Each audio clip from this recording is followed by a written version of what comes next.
What am I doing here all alone? I got things that I gotta do. Waiting for my friends to come along. I don't mean to sound so lonely. I can't help. Welcome, everybody, to the Salty and Savage Show. I'm Salty.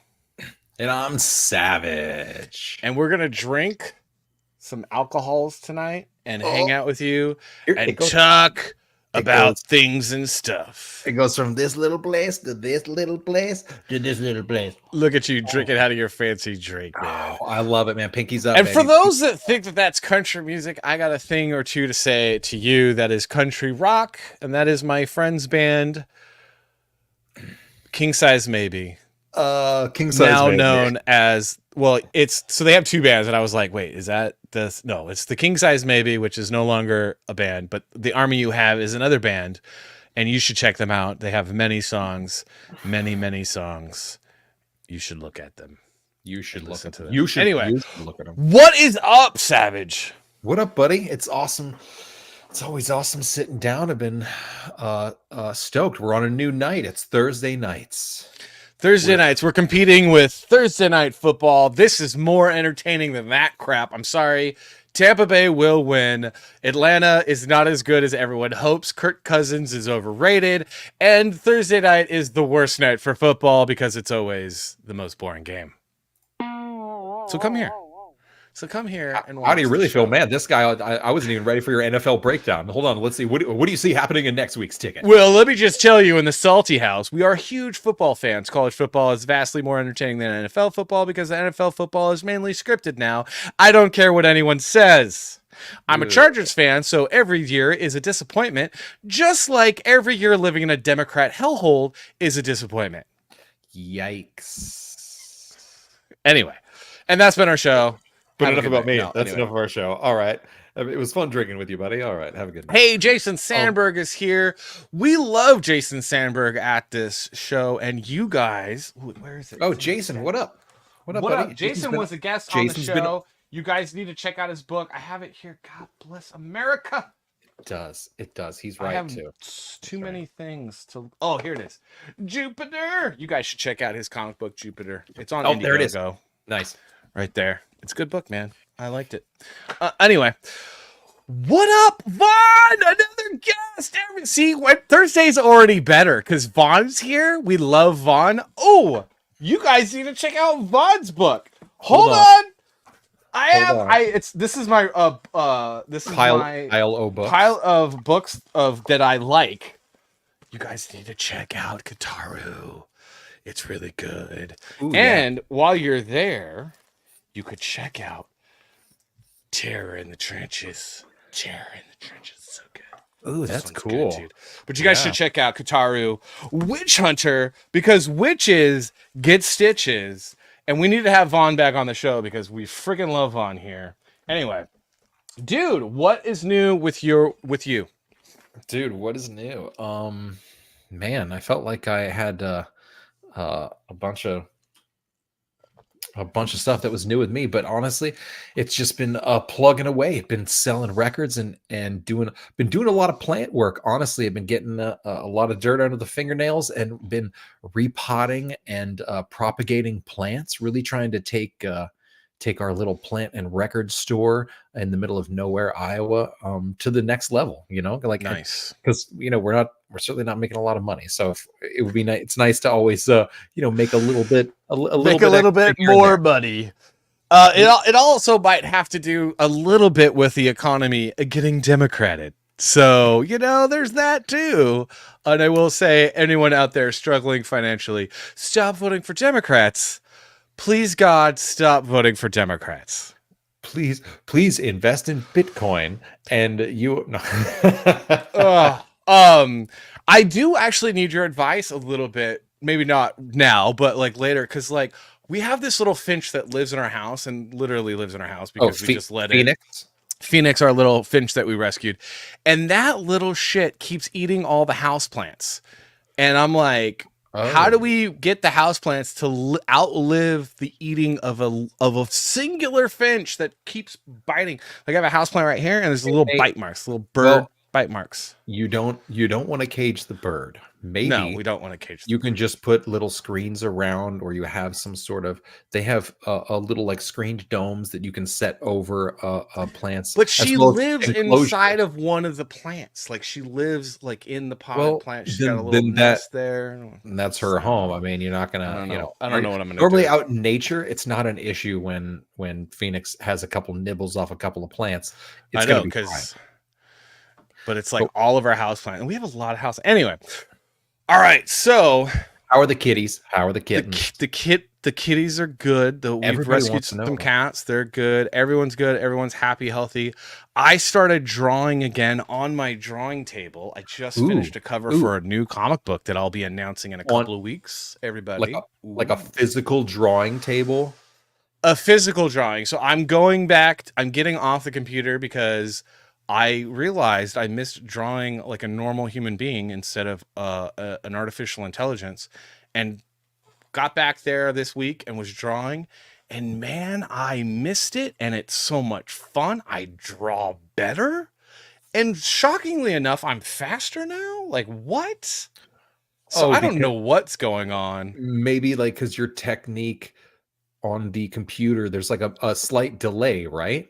When you're using the pen on like the pad, and like, is there a slight delay when you're doing stuff? I feel like maybe the instantaneousness of it, you're just like, and you just go.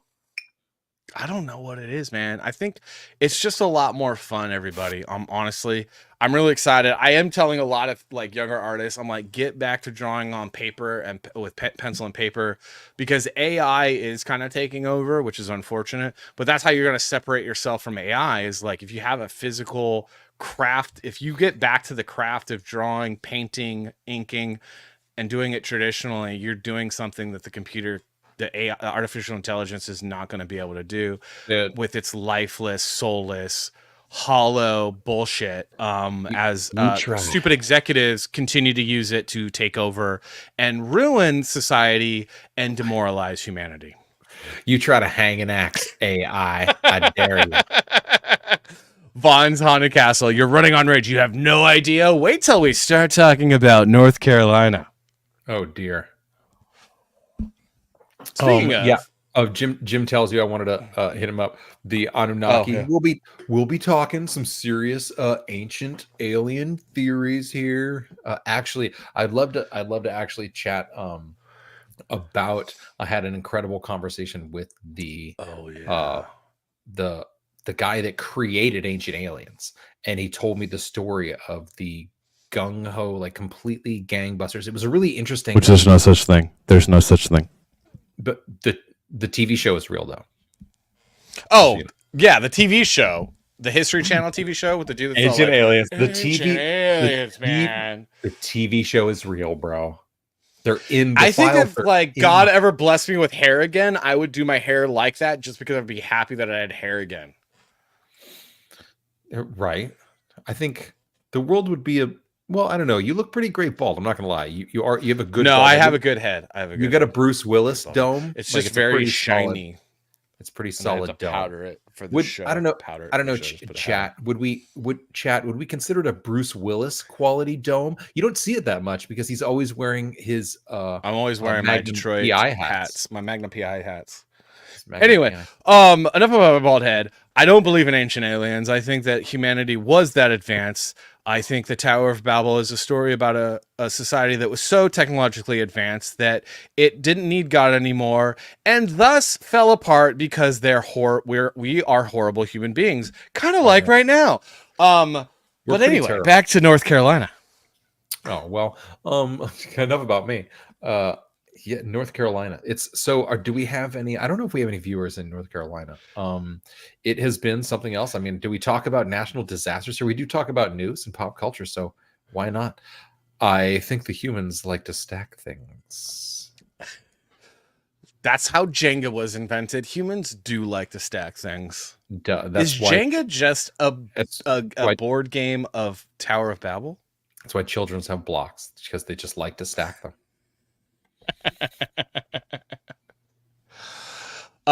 Angels and demons are aliens. That is for another show, but also probably that's probably also for a Jim Tells You show. That'd be a great episode. Maybe I don't all know. that, all that I can talk about all that stuff all day long. I don't believe in aliens at all. I don't really. I don't know. I think Atlantis is more likely to be real than aliens. I haven't seen anything myself. My mother saw something at one point when I was young, and she was very adamant about what she saw. We lived out in the country, like the middle of nowhere. So, but also my mom's pretty awesome. She likes to have a good time. So, but she'll tell you to this day, she saw some shit, and it was interesting. So, Simple Gary says we have cities that are already underwater, much like Atlantis. Yes, they are. All of them seem to be run by Democrats. How does that work? Wait a minute. Is North Carolina run by Democrats? No way. Yes, it is actually. Governor's Democrat. Asheville is run by Democrats, and a lot of the state assembly is Democrat. This is the South, bro. The South has notoriously been Democrat. It's only recently gone Republican in only a few states. It's weird because North Carolina feels pretty racist. So I don't know. I was feeling like they were going to. Well, that makes sense. It being run by Democrats because the Democrats notoriously are obsessed with race and are very racist. Yeah. See what you did there. No, it was actually actually one of the things is there's actually a guy that used to hang out in the bar that you and I used to hang out at. I don't know if you knew him. I won't mention who he is, but I think he moved to that area and he started a family and doing that whole thing. And I had seen his stuff on Facebook and I'm like, oh, adorable and whatnot. And I'm just like scrolling through the pictures he posted, like, oh, hey, we had a great day out at the beach and whatnot. And there was a photo of like his son, like asleep at the end of the day, like totally crashed out. And it's like, I was like, wait a minute. And he had, like, at some point, obviously during the day, had drawn a giant swastika on his arm, and like they tried to erase it or whatever. But he was like this adorable kid sleeping with a giant swastika, and I was so confused. And I was like, And little do what people know is that person is a Democrat. I don't know about that, but the kid, I bet you that kid voted Democrat. National Socialism, National Workers Party Socialists, see that coming. Dude, okay. Democrat. Hey, speaking of parties who won't be working, I heard there were like a bunch of more layoffs or something. What is going on? Layoffs, yes. But I want to go back to North Carolina really quick. Oh, sorry. I got to go back because I want to show we didn't really video. We didn't really. I want to show a video. Where is it at? A guy I went to high school with lives out there now, and he's been posting some video. He runs a vineyard out there, and coming from the Napa Valley where I grew up, that's totally understandable. I didn't realize he was even there until he was posting video because it looks just like the Napa Valley, some of it, and until he was like, this whole area that's normally just like this nice little like low-lying forest, like right here next to our place, was like 5 feet of water. And then it was just seeing all these videos of just, tractors rolled over and trees down. And it's just, it's just absolutely wild. I haven't even seen the start of it. I've only seen a beginning because I don't spend a lot of time online during the day anymore. So it's usually most of my time online is this show. So there is this video that I want to watch. We might have to pause a little bit because the music and YouTube is terrible and it's a TikTok video. But I just want to show this to our audience because I think this is pretty awesome and kind of sums up the American spirit. It says, "We the people, only have we the people." And it's this dude, right? Riding on his horse. He's like a cattle cowboy guy. He looks awesome. Look at that beard all tied. Look at this. Just mules. Endless mules. All with just boxes of supplies. Because he's like, F it, dude. People need help. People need help. Look at this guy, dude. God bless this guy. Whoever this guy. I don't know if this is... I think there's like a John case of Heineken right there. This guy's brilliant. Yeah. Dude, just God bless him, right? Great music, too. I mean, I gotta love it. But he's got this just a packed up the mules, man, all the way, and he's just, I don't even know how. That's impressive. How dope. How awesome is that? It looks like an how old awesome is that? Looks like an old Juan Valdez Colombian coffee commercial. Yeah, but here's my point. Here's my point, right? The point is that this guy is bringing in supplies. Why is this guy? This guy is doing what this guy's doing what Americans do, and this guy is doing what the American government doesn't do. And that is why I think that everybody after this, Helene is our, like Katrina was our lesson. We didn't learn it. Hurricane Helene is our lesson we need to amend the Constitution, amend the Bill of Rights, amend the Constitution. We need to get rid of income tax. We need to ratify it and get rid of the 16th Amendment. We need to absolutely obliterate the 16th Amendment and get rid of it. The government should not be stealing income from us when they can't fucking do a goddamn thing to help Americans when they're in fucking need. Instead, they take our money and they give it to rich people in fucking foreign countries, and then so that those rich people give it back to them. It's a laundering money scheme. North Carolina only gets $750 because you can't launder money in North Carolina. You can only launder money in Israel and Ukraine. And it's a fucking enough, okay? It's enough. I'm so done. I'm so fucking done. No more income tax. These motherfucking asshole vampires shouldn't get another dime because they can't fucking help real goddamn Americans. Instead, they're paying fucking the third world to come in and turn North Carolina into the third world. We can't even rescue people. It's fucking retarded. Anyway, I just had to get that off my chest, Savage. Sorry. No apology necessary. It's hey, there's a lot of people that are feeling a lot more rage and well, that's not rage. That was righteous anger. Anger because we should be angry. There are a lot more people that are feeling a lot more righteous anger than you right now, as well as like personal rage and a feeling of loss and a desire for retribution and whatnot after all of this absolute fucking chaos that's been going on. Yeah. Now, again, I haven't seen a lot of it, so I can't speak to some of it. I've seen some videos, and they're only a few. They're pretty impressive. It was pretty like, oh my god, and especially the fact that this area is like what 2,000. Some of these areas are like 2,000 feet above sea level, and they're getting these massive, like you're getting a swell of water that's they've never ever seen. The people that have lived here have never seen anything like that before. Yeah, it's they've never seen it, but you know, we have the Farmer's Almanac. We've seen it before. They should have been more prepared. Well, North Carolina is struggling more than other states because North Carolina is run by Democrats. I'll say it again. I will kick that dead donkey over and over again. It's no longer kicking a dead horse, it's kicking a dead donkey. Like I'm gonna kick it over and over again because dear God. So what do you? We have to fire the rhinos and the Democrats because they're neo-feudalists and they can go fuck themselves. But what do you say? But what do you say about the fact that it's all donkeys that are bringing in the help? Literal mules. Donkeys. Those were mules. Fair enough. Okay, fair enough. Sorry, it was a good joke though. It was good. Hey, no, but the only good thing a donkey is a beast of burden. You don't let him run shit. Okay. You let them carry the shit. You don't let them run shit. Beast of burden.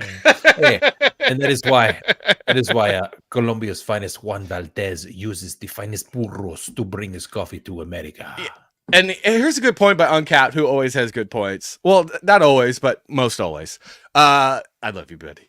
They aren't getting the 750. They're all being denied when they apply, which is not shocking because the Haitians that came here illegally then all of a sudden are here legally because of some little app that's really easy. I mean, a criminal can do it. Oh wait, that's who's using that app. They get $13,000 put on their EBT cards. $13,000. And Americans who have been paying taxes their whole lives get diddly squat. Where's the tar and the feathers? Where's the tar and the feathers? Just say it. What's going on? That's a lot. Oh my God. I hate everything. Okay. So this is great because I have no idea what's going on. And you're having a great time being super angry. And I'm super salty. I am very salty. Oh, that's right. I forgot you're not angry. You're salty.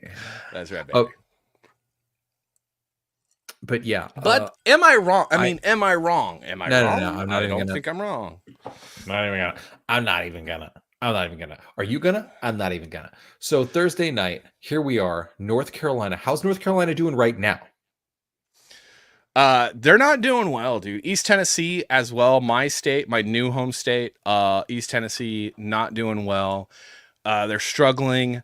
FEMA and other areas or other government organizations are apparently, and someone was trying to say it's bots making this lie up. I doubt it.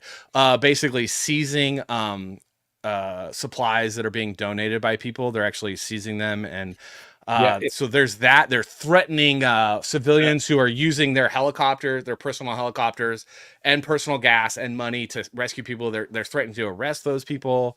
They've banned people using drones to help find people. So the government's doing a lot to mess everything up as per usual. And that's why we should repeal the 16th Amendment, because dear God, you don't need more money. You need to go away. Oh man, I could you suck. I could do with never having to deal with taxes. Thank you very much. No, income tax is slavery, because that means that you're working for the government for a specific amount of time throughout your year. It's slavery. It's theft. It's evil. It's wicked. It was a push by Woodrow Wilson, the worst president we've ever had in our lives. And that should be a top 5. Top 5 worst presidents of all time. Spoiler, it's Woodrow Wilson. Not in our lives, because weren't even in America's lives is what I meant. In American history, in the grander scheme of things. I was like, I haven't seen, heard no hair of Woodrow Wilson in almost 100 years. Yeah. Almost more than 100 years. Yeah. Biden is our Woodrow. Is this century's Woodrow Wilson? Biden is like he's a walking Hooverville. Like he's just like, I'm holding it together. I'm holding it together. Everything. Oh man. Everything. And as per usual, we have way more people watching on X than we do YouTube. Come over to YouTube. Fine. Come in and talk in the chat. It's a lot of fun. There's a lot of cool people. And make sure when you come, hit the like button. Subscribe. We have 200 subscribers. We need 200 more by the end of the year. Do we have 200 subscribers? We have 200 subscribers. Dude, that's crazy. That's crazy to me. That's just crazy. Like even 100 seems wild. Like who in the world? Like I already, like aside from my mother and myself, and like who else is gonna like I don't even know. I know the Baron's probably got like 14 accounts. I mean, come on, the Baron's little. No, we are that funny and entertaining, and this show is the best podcast you will see on YouTube on a Thursday night. Hands down, share it with your friends. Yes, it is. Damn it. We're super based. We're super funny. And also, we do this show with no pants on. Oh, that is half true. Oh, snap. We got a conversation about Salty Papa saying income tax was started by Honest Abe to pay for the Civil War. That is true, but Woodrow Wilson made it a constitutional amendment. Fuck him. Also, Abraham Lincoln was the worst. Was one of the worst and best presidents in United States history. Abe was a dictator. Also true. However, the Democrats didn't need to start no damn war to own people. Liver Also Flipper. What up, Liver Flipper? That's not Liver Flipper. But welcome to the show, Liver Flipper. We like having you here. No. I know that logo. That's somebody else that we know. They've changed their name. It's all right. Oh, they changed their name? Oh, Yeah, what is the logo? Yeah, it's the monkey with the crown on it. I know we've talked to them. We've chatted with them before. That's fine. Is that Scrapjaw? Who is that? Text me who that is. Who are you? Who? Reveal yourself. All right. Anyway, let's get to the real show. Sorry, I had to go off. I had to hijack it for a little bit. This is the real show. It is the real show, but we like to talk about lighter things, more fun things. But I wanted to get serious for a little bit because honestly, okay, last thing. Seriously, if you do pray, please pray for everybody that's been affected by the hurricane. Everyone, prayers do work and people need your prayers. And then also think about finding not the Red Cross, but maybe a GoFundMe or a local church that's dealing with some stuff, and think about donating some money if you can. Because there are people that are in need. There are people that are still out there, and there are people that are dying. And that storm fucked a lot of things up, and the government is basically using it as an opportunity to get BlackRock in and steal some property. I said it. It's true. You know it. Dude, the government's always doing that. That's ridiculous. Oh, and it's King Yeti, by the way. Oh, what up, dude? All right. But you're all right. So too good. Uncapped turtle right there. Two good places you could donate. Samaritan's Purse, absolutely fantastic. Does the work. Does yeoman's work. And then the Cajun Navy. Absolutely, bro. Cajun Navy, they make a killer gumbo. But seriously. All right. Let's get it. Okay, so Disney's laying off people. Disney's laying off people. All right. Who else is laying off people? There's like layoffs happening left and right in California right now. Dude, everybody's getting laid off. A good buddy of mine who worked for the show that I used to work for, he got laid off just a month ago, just before the 30th season of the show started. It's like, wow. It's just Does he vote for Democrats?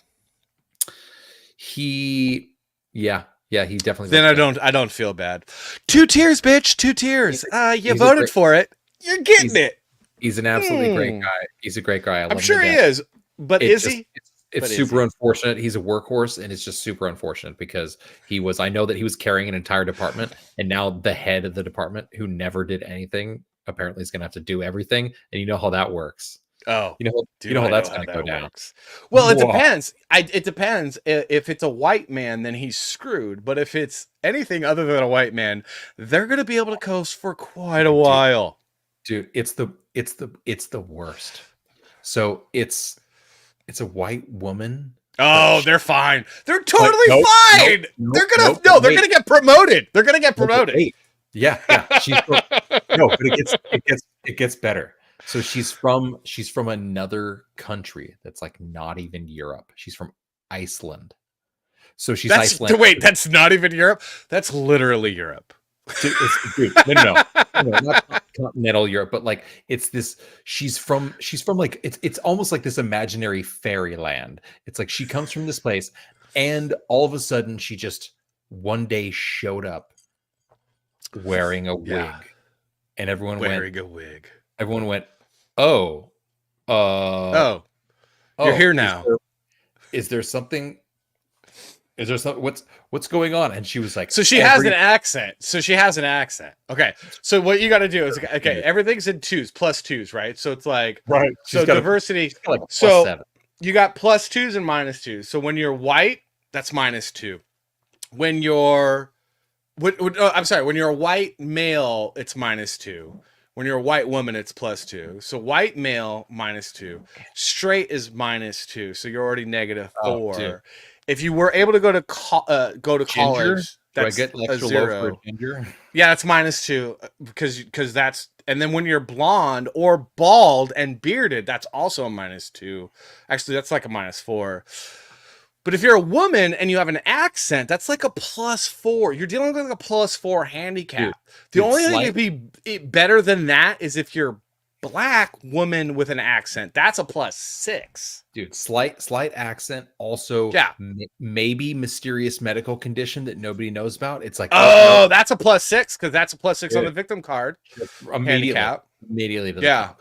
And I mean, and not to the top, because she's still white, so she's got that against her. However, woman kind of negates the white part because women, you know, they're such victims. Oh, they work less, they travel less, they don't work as hard, they complain more, they take more sick days. But oh, life is so hard for them. Oh, we gotta promote them because they're only incompetent at their job because of men. They're only incompetent at their job because of men. Yeah, it's never them. It's never them like calling out sick all the time. I've never not heard that. working as hard. Like it's only because of men. That's you know. Give me a break. Women are for sandwiches and leg rubs. Stay home. You ain't cutting it in. Like okay, so let's get back. Sorry. What were we even talking about? We were talking about all the layoffs happening in LA right now. Activision's laying people off. Disney's laying people off. Hold on. Let me turn my layoff hat around one second. Dude, I got the worst nose itch on the face of the earth right now. How do I stop my camera, everybody? There we go. We get my Warner Brothers emergency warden hat on. We're gonna go ahead and warn everybody that y'all are getting fired. You're fired. Wait, I'm scratching my nose right now. Sorry. Oh, it's so worse. And that's not a euphemism for picking it. It's literally scratching it because it itches so bad. It wasn't a pick. I just don't want to scratch. I just don't want. That's one of the best Seinfeld episodes ever of all time. It's such a great dude because it was. He's all doing The first time I saw that episode, I'm watching it and he's like, "Oh wait, no," and I go, "Oh, it wasn't a pick, it was a scratch," and he goes, "It wasn't a pick, it was a scratch," and I'm like, "Oh my god, I watched way too much Seinfeld." Dude, that is the best. Absolutely, we should do a top 5 best sitcoms of all time. I'm going to fight for that as being the best sitcom of all time. What about the top 5 episodes of Seinfeld? You could do that. Oh, we should do that for a Seinfeld anniversary. So many good. Okay, we look that up and then do that. But anyway, here's the hat. Here's the hat that I used to wear to tell people where to go in the parking lot when there's a fire. Follow me. You were one of those. Follow me. you were a go-getter, up and comer, going, I'll be the fire guy. The emergency guy. Nope. I was like, I want that hat. And they're like, well, you got to tell people where to go in the parking lot. And I'm like, just give me the fucking hat. Just give me the hat. just give me the hat. I'm taking the hat. I'm taking the hat. He's like, just take the hat. It's fine. Just take the hat. I took it out of my executive's office. It was sitting on his desk, and I was like, I'm taking this hat. And he was like, but I'm the emergency warden. I was like, not anymore. You're not. Dude, our comment section right now is so slow because everyone's watching Thursday Night Football. Tampa Bay is gonna win. No one cares. It's Atlanta and Tampa Bay. It's the worst conference. East NFC conference is the worst conference. Okay, guys. It's because you and I are so boring because Liver Flipper can't even tell which one of us is salty and which one of us is savage. We're both. Listen, I'm salty. We're a bunch of savage. Yeah, he's fine. Savage. Although I go savage often, but mainly it's because I'm so salty.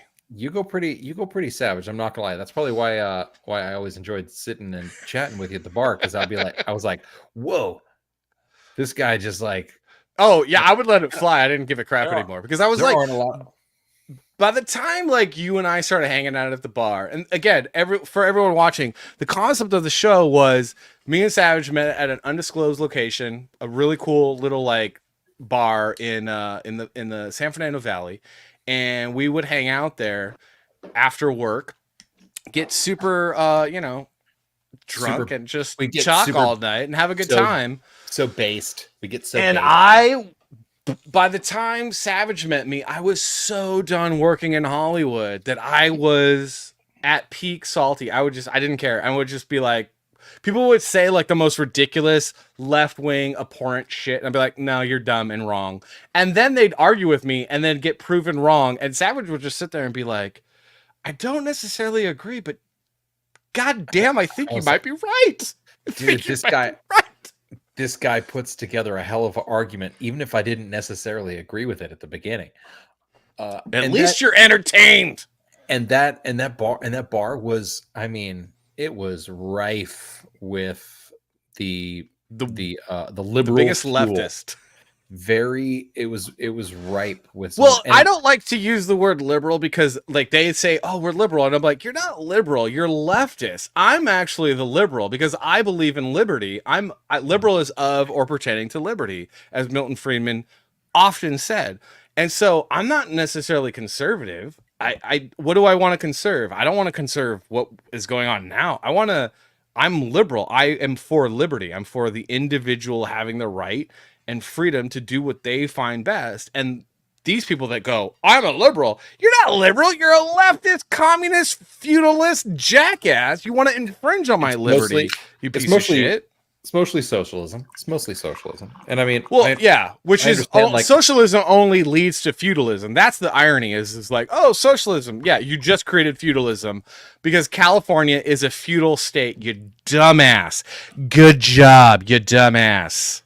Oh God. Oh my God. And that's why you live in Iowa now, bro, because California was taken over by East Coast leftists instead of free-loving Californians, because California is actually a very libertarian, actual classic liberal state that's been overrun by Baltimore, New York, Bostonian leftists like the Newsoms and Pelosi's of the world. Jersey, so much Jersey. So much Jersey.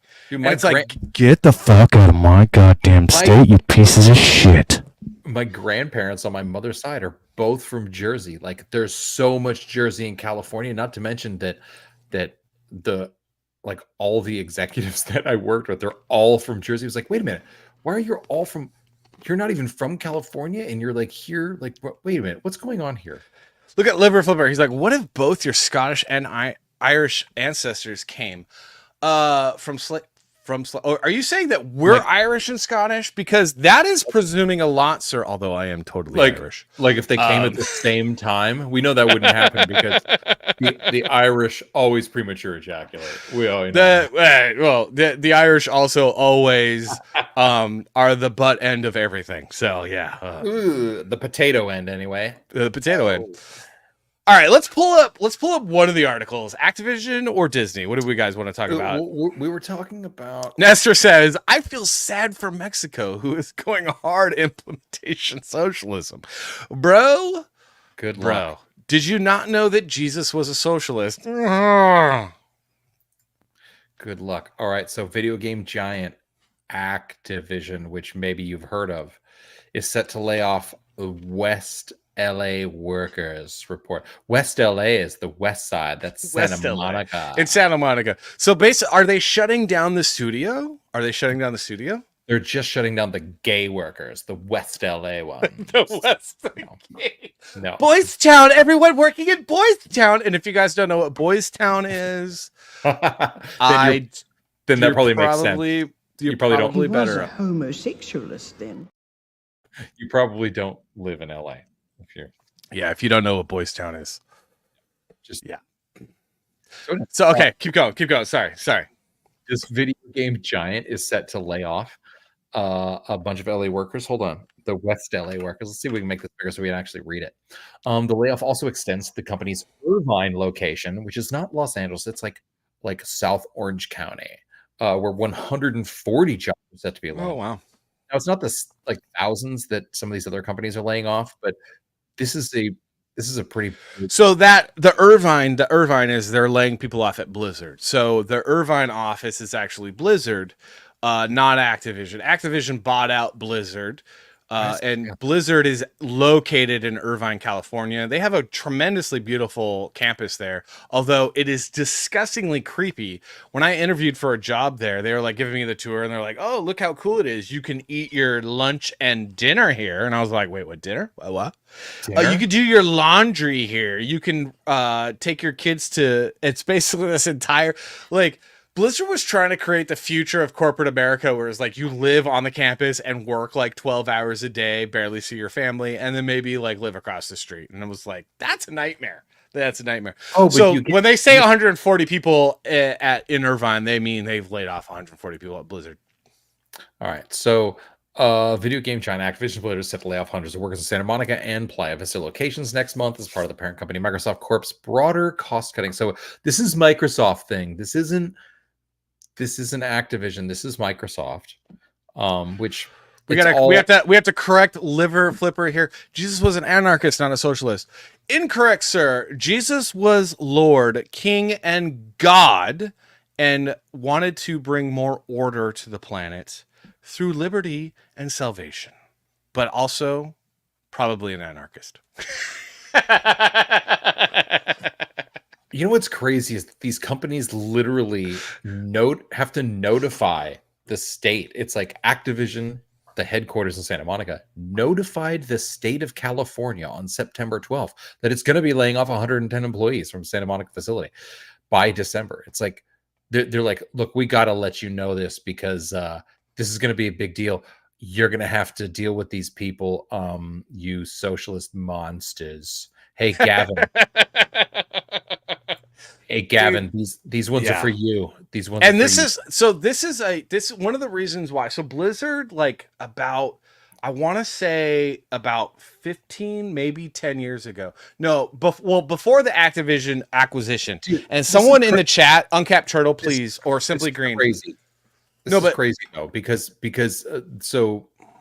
so the restructuring efforts after Microsoft purchased them for $69 billion last year, the largest game video, like you paid $69 billion for this company and you're laying off just like a couple hundred workers. Like that's nothing. Like what are you even why are you even doing it? You have much number money. One, Nestor has a great point. When a company uses the word family, red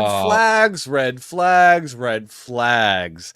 But also, Savage, you are so right. So like Savage is definitely a little bit, he leans a little bit more like I would say, bro, you're like more like left-leaning libertarian and I'm definitely more right-leaning libertarian.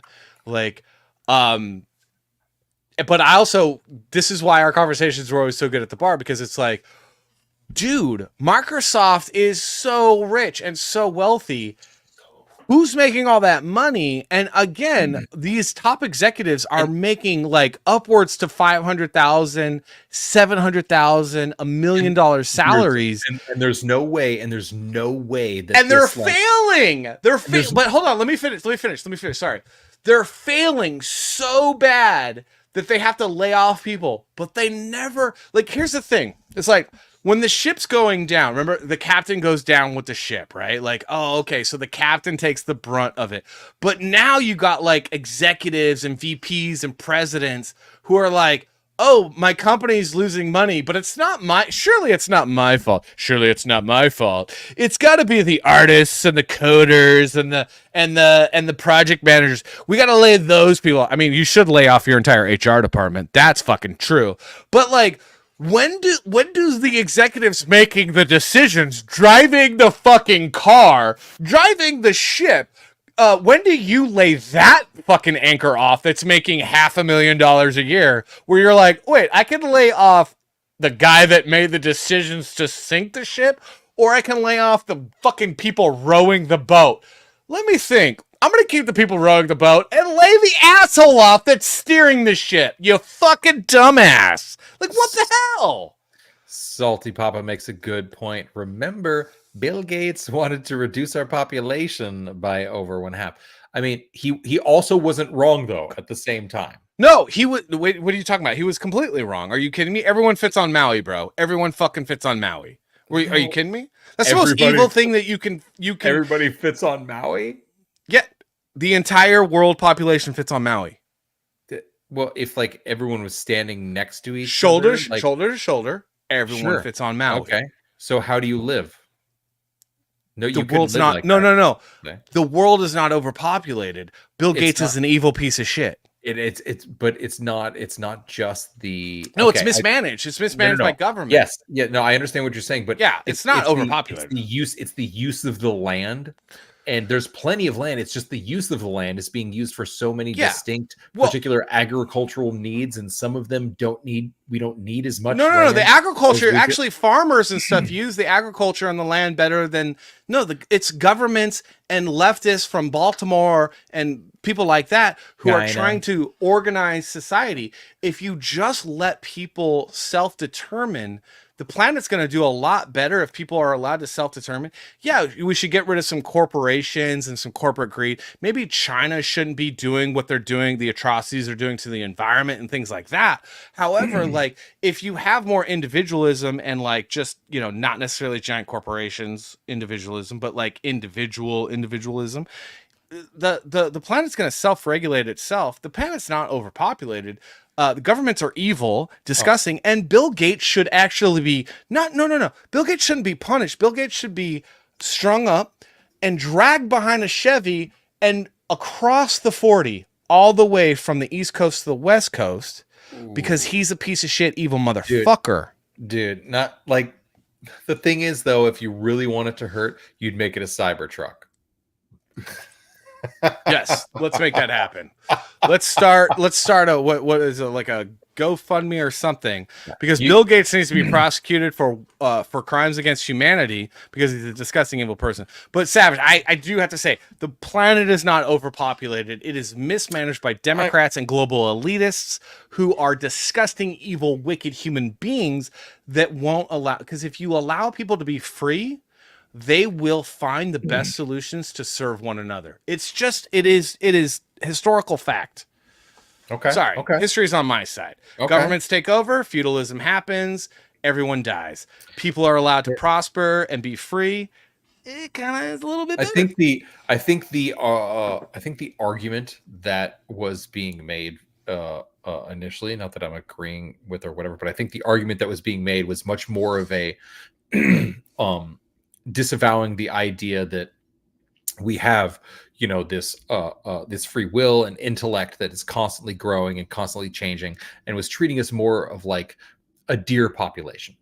Like when we become overpopulated, like all of a sudden there's a crazy decline and whatnot. And he was thinking of it much more like a simplistic part of nature and the balance of. He was thinking of it as an evil human being who should be shot in the middle of the face. He should also know that we have the power to control so much of this. And as much as I don't necessarily think like we need more people, or this is fantastic that there's, 1 billion plus people in China or 1 billion plus people in India. But yeah, I mean, we can do this. We can innovate. We can do so much. The thing, the reality is that God is sovereign over the planet. He's not in control. He's sovereign. There's a difference. And he has delegated most of the authority to humans. So really, at the end of the day, we are charged with doing stuff to make the planet better. But part of that is like not murdering people, because that is actually against God's law and against God's will, and therefore immoral and disgusting and evil. And Bill Gates is a mass murdering fuckhead who needs to be prosecuted. He needs to be charged, prosecuted, and put in prison, and maybe other things, because he's a mass murdering fuckhead. But we are charged with making the planet better for all humanity, so humanity can thrive. And humanity can thrive when we get rid of concepts like global warming, because that is obviously a hoax. Fossil fuels are abundant and good for humanity because they make humanity more prosperous. Nuclear power would be the best thing, because that would clean our environment and give everyone power. And if everyone has power, everyone's able to be a lot more free, and it's advantageous for people to be free, because if they will actually find resources to serve one another the best. And that is the key. But the problem is that the better humanity does, the more free humanity is, the less power the greedy, evil corporations and assholes like Bill Gates have. And that is the battle, everybody. That is the battle. Oh, that is the battle. Okay.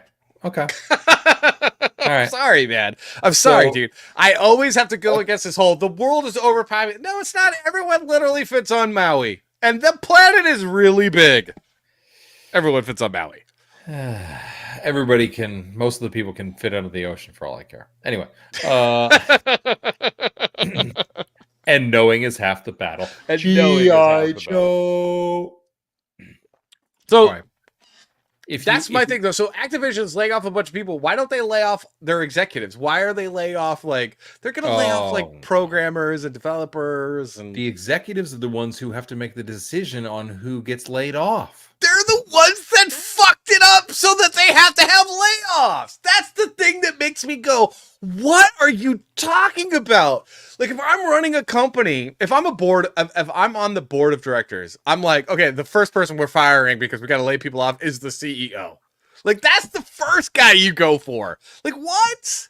Like, why do they fire from the bottom up? They should be firing from the top down. And I'm a capitalist, classic liberal libertarian guy. And I'm all like, fire from the top down. What are you doing? Are you kidding me? Let's do it.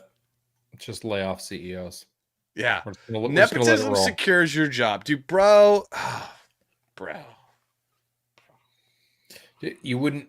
Yeah, you could save a dozen jobs with every CEO you lay off, and then A those people dozen? actually, You could probably save hundreds of jobs. you would hope that for some executives, not in all the. I mean, we're not talking about like Microsoft executives in every company. There are some companies, the executives, like, they're $5, $6, $7, $1 million or something like that, $700,000, $1 million, but like, they're normal people can survive incredibly on just a really good salary, and that can be divided amongst so many people once you get rid of someone who's just like, what we should do, we should make sure my house in Malibu has a stamped driveway, and then we should lay off 16 people because I can't possibly take. But also, that guy goes, also, we should vote for Gavin Newsom instead of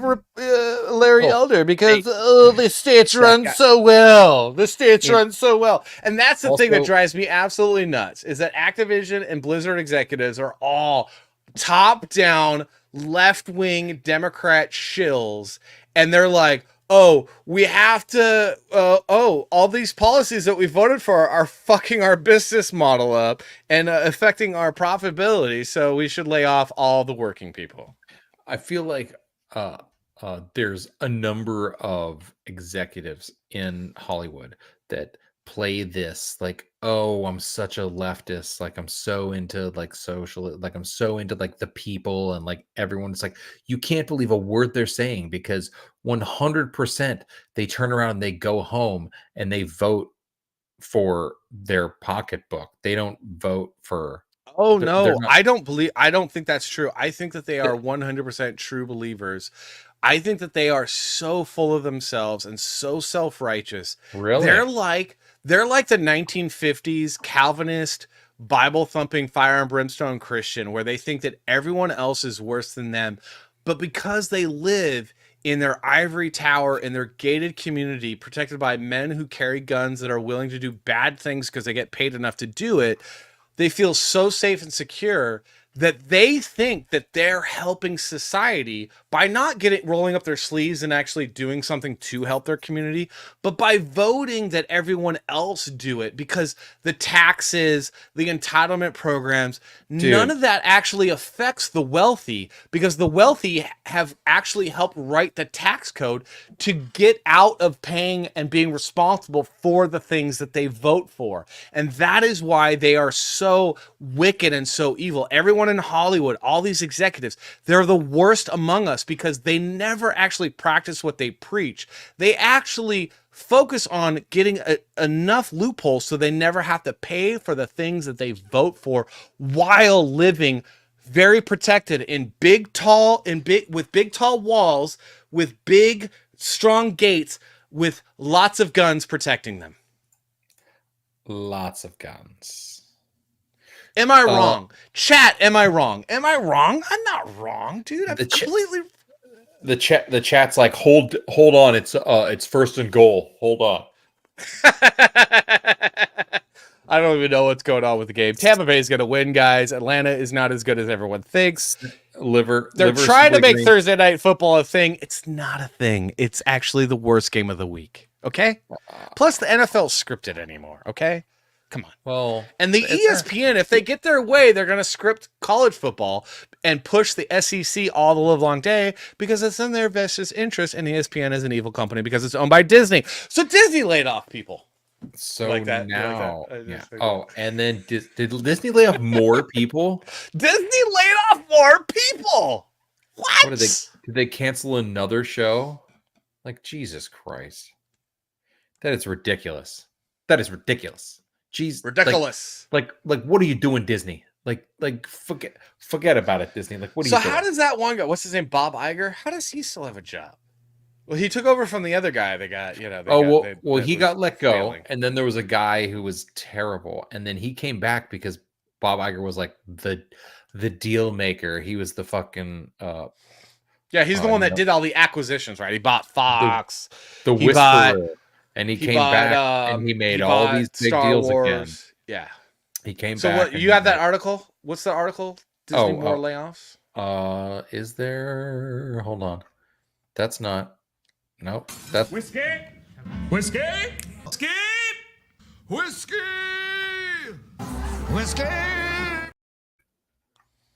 I'm like, speaking of, where's my Disney? I'm running low on whiskey. Oh, whiskey. I don't have the. Oh, here we go. Where did it go? Did you find it? Weird. Yeah, I did. I don't know why. Basically, but I do have to say, I will wrap up my many rants by saying if you vote for Democrats, you're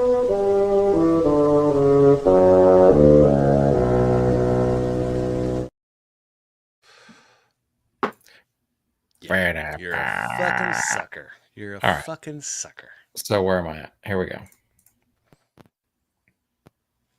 Disney layoffs will affect 75 staff. So these are new layoffs. Besides the layoffs that we announced, we were talking about last week. This is a new round of layoffs. Yeah, they laid off over 300 people or something like that. But the logo's so nostalgic and it makes me feel so good though. But what is that like? So 75 staffers, so it's all ABC News, local news. So like your local news network, which actually is not terrible because journalists are basically the bottom feeders of society nowadays. Here's the thing. Here's the thing that's crazy. If so I got let go from work.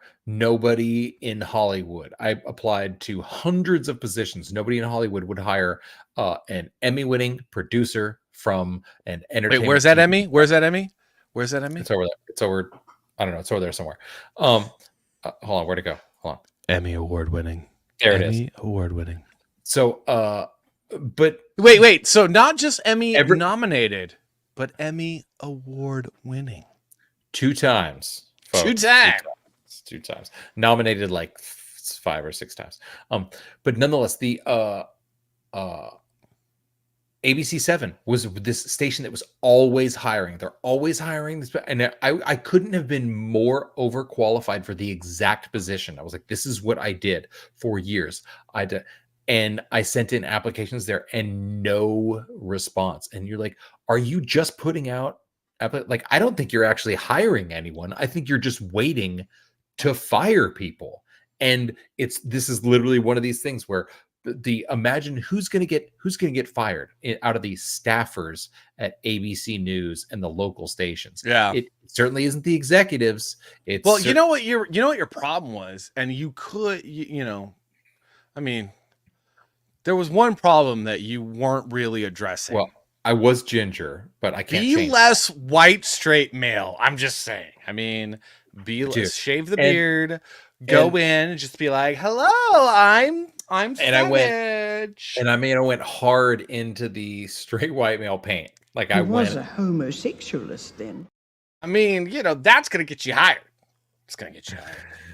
But nonetheless, all right. So what else is going on? Employees were notified Wednesday of the staff reductions, according to a person familiar with the matter, and the number of jobs affected is believed to be split evenly between the national news gathering arm and the local media business. So it's going to be like, it's not going to be so much PAs as it's going to be like these intermediary people. It's going to be a bunch of APs, a bunch of associate producers, and some lower level producers, and probably a couple higher level producers who are going to be super duper upset. And they're also going to have, as incredible of workers as they may be, they're gonna have a difficult time finding a job. Well, what's funny though, what the irony is that it's all a bunch of news people, ABC. So they're basically 99.9% of them are all Democrats. So I don't care. But you're not gonna watch the Today Show? Oh, boo boo. Or Good Morning I've never watched the Today Show because, again, that's I don't care. the Good Morning America. Anyway, it's fine.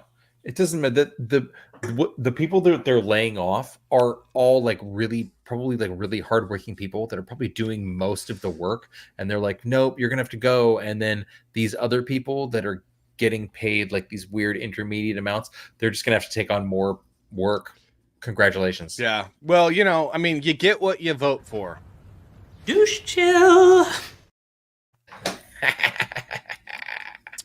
But with that, so Disney has been just laying off people left and right. There's been nothing but layoffs from Disney.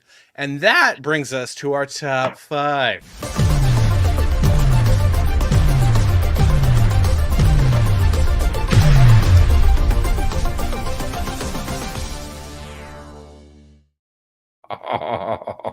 This does bring us to our top 5. Top 5! Disney's biggest, most disgusting, horrible, very bad things they've made, and probably why they are having layoffs.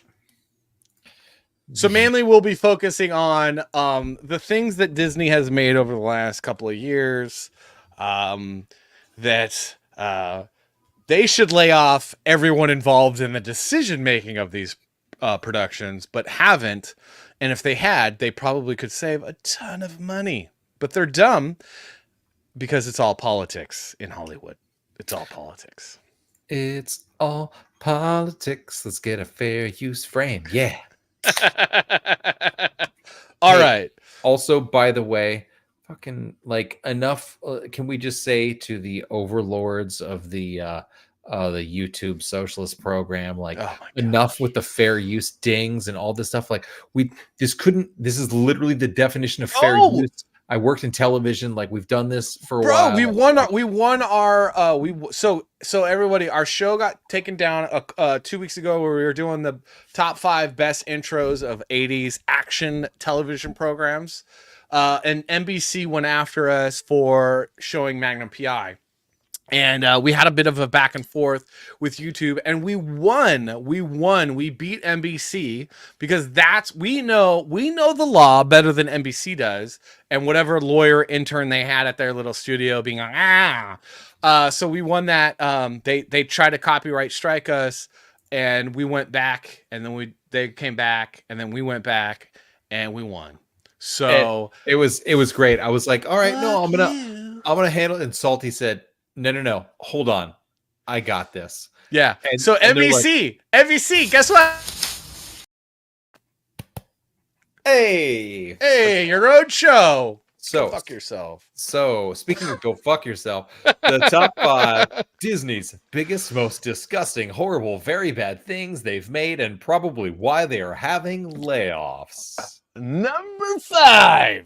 Number 5. Oh, did I not? Wait, hold on. Let me click it.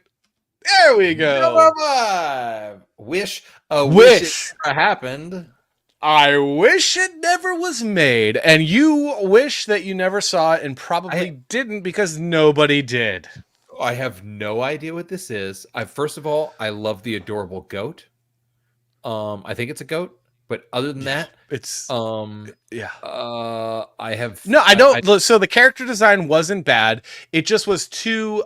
It was very obvious they were trying to push a message, and this is the problem: is like instead of writing a story and letting the story naturally cast itself, So it's like they were like, oh, we gotta have this particular girl be the good girl, and then this particular looking guy be the bad guy.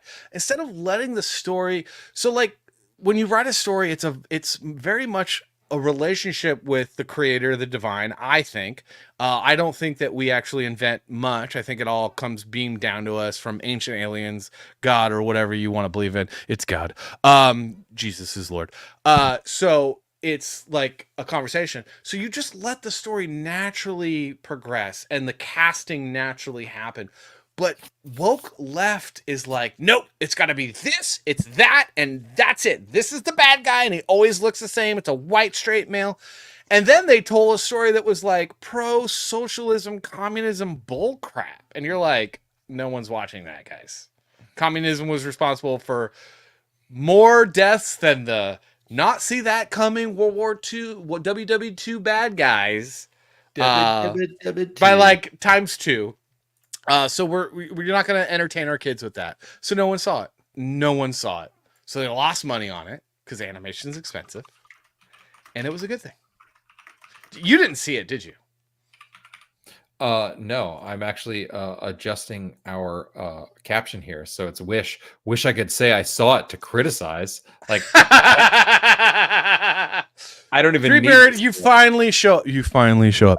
So we would like Treebeard, we would like to know when Roma and Scrapjar are going to guest on our show, because we want to have them on our show. Anyway. Yeah, right, so, dude, super bad. Super bad. So that is on the what is it? The top 5 biggest no good Disney garbage something or other list that we are doing. Yes, it was really bad. Number 4 on the list. We wish we didn't have to even do this list. She-Hulk, unwatchable at law. Unwatchable at law. Dude, I saw 2 episodes of this and was like, good God, the dialogue was bad. The acting was bad. First of all, the when they're like, all right, we need a strong female lead. They went a little far. Well, the thing is like woke Hollywood doesn't know how to write strong females. And that's the problem. All they do is make an obnoxious man. And I'm sorry. It's not the we have enough right here. And it's not the casting. It was bad. I tried and I was like, I can't even do this. And then with like the car accident, spoiler alert, and the car accident. And I was like, how is this even supposed to make sense? And they're like, no, see, it makes sense. And I'm like, no, this is terrible. And the worst part of it was the biggest crime. So it's like there's always going to be those like basement dwelling geeks that are like, oh, Peter Jackson didn't have Tom Bombadil in Lord of the Rings, and he should have had Tom Bombadil in Lord of the Rings. And it's like, okay, dude, I'm sorry, but like when you read Lord of the Rings, which I love, like absolutely love, and you think about a story and a visual storytelling with pacing, and you want that pacing to be quick in a movie because you only get the executives are like, you can only have 3 movies. And let me tell you, my dad used to be a limo driver and drove the executive producer of Lord of the Rings, and that guy wanted to make it fucking 1 movie. Right. And heard arguments with Peter Jackson on the phone, like the whole story. We should have my dad. He would tell lots of stories. We should have my dad on the show. But like, so, this isn't like, oh, you didn't hold to the source material. But Peter Jackson loved Lord of the Rings. You could tell that he loved Lord of the Rings when you watch the movies. Because he tried to give the spirit of what the story was about. This, She-Hulk, it's like, you never read the comics, you hate the comics, you hate everyone that reads comics, you're trying to do your own thing and use She-Hulk as the vessel to tell your boss babe, strong girl, independent, I don't need no man, and I'm also ugly and hideous, you must love me. And no one liked it. It's I did hear some folks who were like, "Oh, well, I mean, you give it a chance," and it didn't take long. It didn't take long, and it was understandable. Like the idea, I was open. I'm not. I'm not a brick wall. Like I was open to the idea, and this actress is a good actress, and I was like, okay, well, let's see what they, she's got chops. Let's see and I was like, oh. Oh, this is unfortunate. I don't I don't think this is a thing that should be anybody should be Wait, so watching did you at all. listen to these people that were like, give it a chance after you'd already seen like 2 or 3 episodes, and they're like, just keep going? Well, no, they were the same. The thing is that I knew I should have known what I was going to, because they're the same people who were like, who would there'd be a certain movie or something. So, come out, but and they're did like, you "Oh, listen Steven." to? Did you listen to them? Did you listen to them? I get well. It's the. I mean.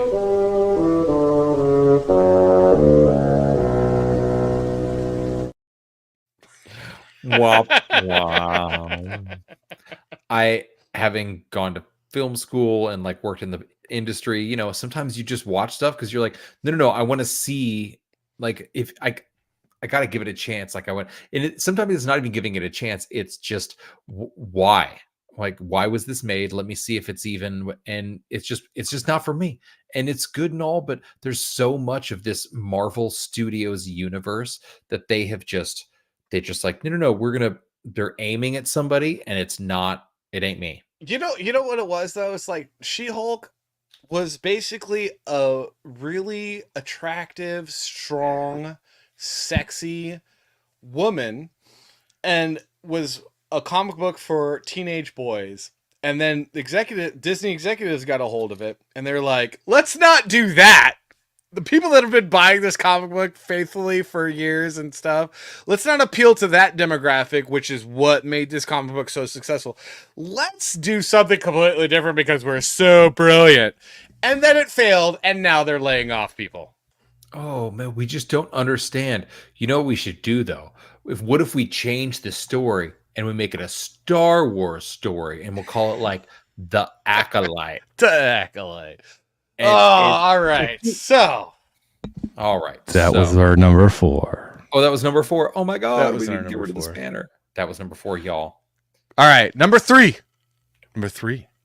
Number 3 on our list of what is going on. Doctor Who. Wait, seriously? Who is this? It's not Doctor Who. It's some.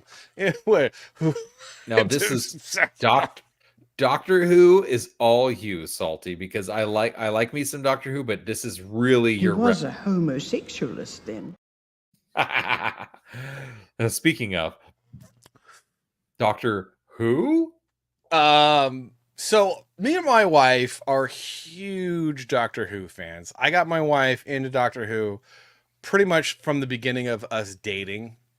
I mean, we only dated like 5 months before I married her because, guys, when you have a hot woman that makes you sandwiches and brings you drinks, you marry her very quickly. And but yeah, I got her hooked on Doctor Who pretty quickly, and she loved it, and we loved it. And then the Peter Capaldi Doctor Who came out, and it always takes you a little bit, like So Savage, like they always go through different Doctor Who's. Like there's been many Doctor Who's, Right. different actors play them because Yep. it's the longest running science fiction. I think it's the longest running television show other than soap operas, which shouldn't count as anything. It's a how many seasons is it longer? Has it been longer than The Simpsons? There are some soap operas. Oh no, it's way longer than The Simpsons. It's like There are the some- longest. There Yeah. are some soap operas that were long. I think Yeah. it was originally Gunsmoke was like the longest running television Yeah. show. Well, then it was wrong, but Doctor Who's Doctor Who, I think, is the longest running television show outside of soap operas. And it Chat. started on Hey, radio. Hey Jamie, pull that up. What's the longest running television show? I think it's like Treebeard says 50 plus years.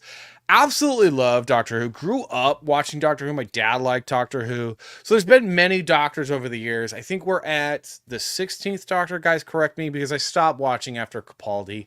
Wait, did The Simpsons just end?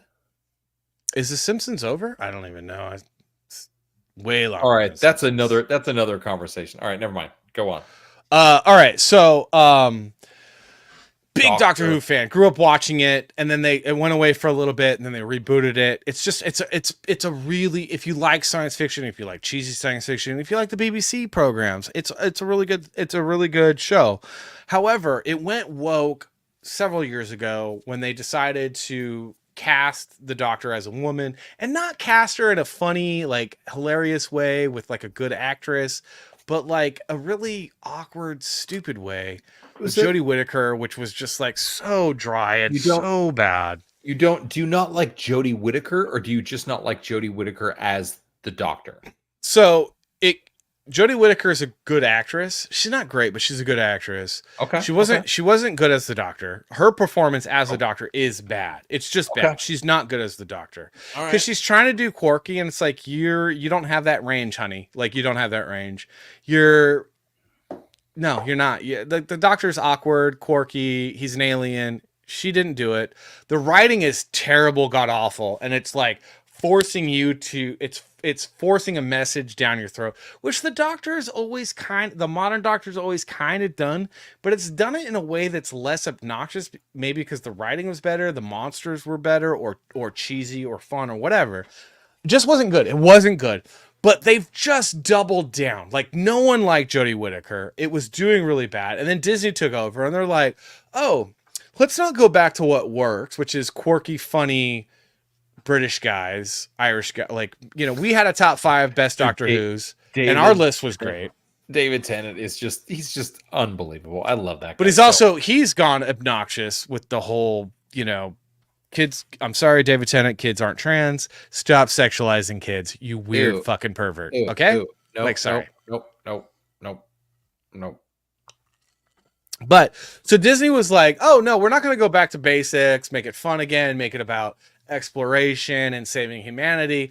Let's go completely. Let's take the Jodie Whittaker thing and double down on that crap, triple down, quadruple down, and give you this guy who is a terrible actor, who's a DEI hire, and give you even shittier scripts, because Russell T Davies was like decent as a writer, but he was carried by Stephen Moffat. Now it's just like Russell T Davies on his own, and it's like you're just preaching, and you're not preaching in a way that's like, oh, I kind of want to get saved, thank you Jesus. It's like preaching in a Calvinist Southern Baptist way, where you're like, I'm never going to your church again, and only 62-year-old ladies that are unwrapping their Buttersworth during your sermon that's so boring. And that's the level of preaching that they're now doing in this. I want some Buttersworth or whatever it is. What is it? What is it? The old guys always have. I thought it was the butterscotch. It was the Buttersworth butterscotch, right? Scotch candy. Help me out here.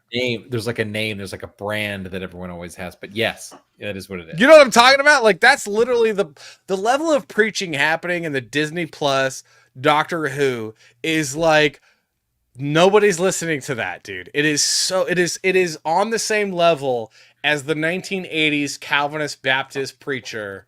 It is that level of preaching. You are boring. No one fucking cares. Shut up. Werther's. All right. But Werther's. Was it Werther's? Werther's Originals. Werther's Originals. Butter. What did I say? Butterworth? What are those original? Butterscotch. All right. That was my brain's my. I'm kind of retarded. That was a passionate number 3. Sorry. I love Doctor Who. I love Doctor Who, and they've ruined Doctor Who. They've ruined Doctor Who. They've ruined Who. Number 3 on the top 5 biggest no good, terrible Disney garbage that they've been doing lately. Listen, Treebird, no one cares that you're Irish, but I do love that you're Irish. All right, number 2. Listen, Treebird. All right, number 2. Guess what? Yeah. This isn't gonna be a huge surprise. Oh, we covered it on this show for 8 freaking weeks, guys. 8 freaking weeks. Savage, who is like the kind person who watches things much more open-minded than I do at this point, he could not stand this. It's just, I mean, there were parts that like I wanted to like I was like, ooh, I do really like that, but then it was just like sandwiched in between just garbage, and I'm going, what is? I was making an effort to really like what was going on, the possibility of the story, and you just you not only did you shit in my mouth, but Not only did you shit in my mouth. but then you were like, I'm not even gonna finish. I'm just gonna leave. And I was like, what? I don't even get a reach around. This is terrible. Gosh. Not only did you shit in my bed, you didn't even make sure that I climax. It is an adult show, everybody. It is an adult show. It is. This is an adult show. But I mean, Acolyte was not an adult show. It was made for a retards. Here's the best part. My mom is watching right now and is dear. disgusted and laughing at the same time So that I sorry. just said all that. And that you said all that. Because she goes, I tell you right now, my mom's watching, who's an elderly woman that's very prim and proper, but also has a dark sense of humor. And she's laughing at both of us talking about this and going, that is gross and inappropriate, but also true. But Also true. I mean, it's just they had incredible actors. That were They had involved. decent act. Well, hold up. They had like 2 incredible actors. Yeah. I'll give. They had 2. 2. There was maybe a shining star somewhere in the midst, but The girl in the middle of this picture, not a good actor. Not her. Actress. That's not she. Yeah. She did. Now, granted, she did the very. It's like, oh, I'm so innocent, and then, oh, I'm a stripper, and it's like she did that changeover constantly. But I don't know what happened. What happened, Andrew? What's going on? Oh my god! And then what happened? Tell me more about the Acolyte. Oh dear! And then he's Trooper got says the Fire Nation attacked. I have no idea. I just wish that Treebeard and Andrew Campbell and we could all have a gathering at a Comic-Con somewhere in the United States and hang out and get belligerently drunk and maybe punch each other in the face. belligerently drunk. Because the Australians are basically Irish, but living on a different island. Because essentially, Australia was a prison colony of Irish people.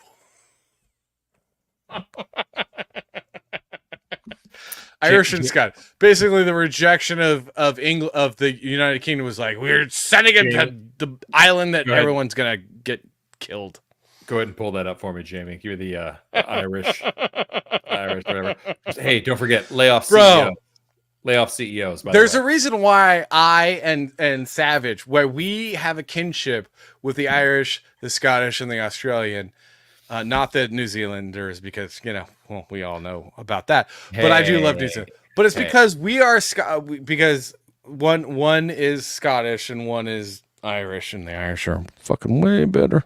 Are you trying to tell me I'm Scottish? I'm not Scottish. What are you talking about? You're totally Scottish. What are you talking about? Dude, I am Swedish and German, English, Saxon and Irish. He's fucking Scottish. His family was look at his red beard.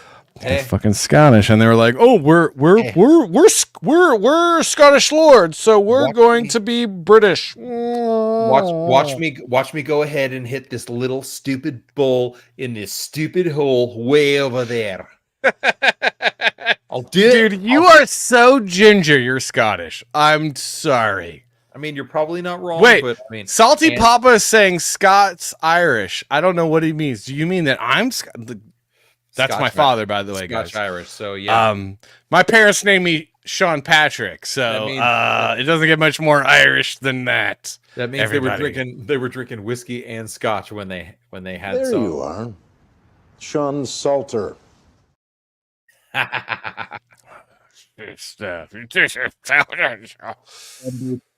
the list of the top 5 biggest no-good, terrible Disney garbage. Yeah, dude. So Acolyte was so bad. It was so damn bad. I was told, so Savage, I was told that cotton picking, saying like cotton picking instead of goddamn was racist. So I got trained to not say cotton picking because I grew up saying cotton picking. But I like none of my family was Democrat and none of my family from the South. And like Salty Papa could tell you, like we were all like our family was all abolitionists way back when. other than like one guy that's brother-in-law married one of our relatives. However, so cotton picking is racist. You can't say cotton picking anymore. So I gotta say goddamn. So what's more offensive, goddamn or cotton picking? Well, Chat, you tell me. You know what? Let's do a matter poll. of whether or not you care about like what other people care about you're saying cotton picking, or what's a thought of what might another being or entity of something might care about you saying goddamn. So Hail Salty Pop. Hail Salty Papa! Flip Magazine, who is going to be a guest on our show very, very soon, everybody. We love Flip Magazine. You guys should check out Flip Magazine. Flip City Magazine. Her silent partner, her husband, they do a really good magazine. There's like, it is Cracked Magazine and wait, what's the other one with Alfred E. Newman? Why am I spacing? Why can't I remember? Mad Magazine. Mad Magazine. It's better than those two things. When I was when my uncle was on the cover. But bro, you're not British or English. You're fucking Scottish. I'm sorry. That red beard gives you away. Hey, I'm just going by what Ancestry DNA tells me, and it's mostly it just well, shows yeah, Ancestry DNA is because the Vikings were like, we're gonna take over this island. That's what I'm saying. It's like you're from southern Sweden, and then you kind of just like your family spread their seed this way. And I was like, oh, okay, fair enough. My dad was all, oh, I want to do the ancestry thing. I'm all, Dad, you're gonna send our DNA to China. No. Dude, the 23andMe thing is huge, man. That is such a huge deal. Have you heard about that? Fucking sending all your Oh man. You're sending all your DNA to China. Oh no. And let me tell you something, guys. China can't win any kind of large scale war. They can't. They can't because they're weak people. They have brittle bones.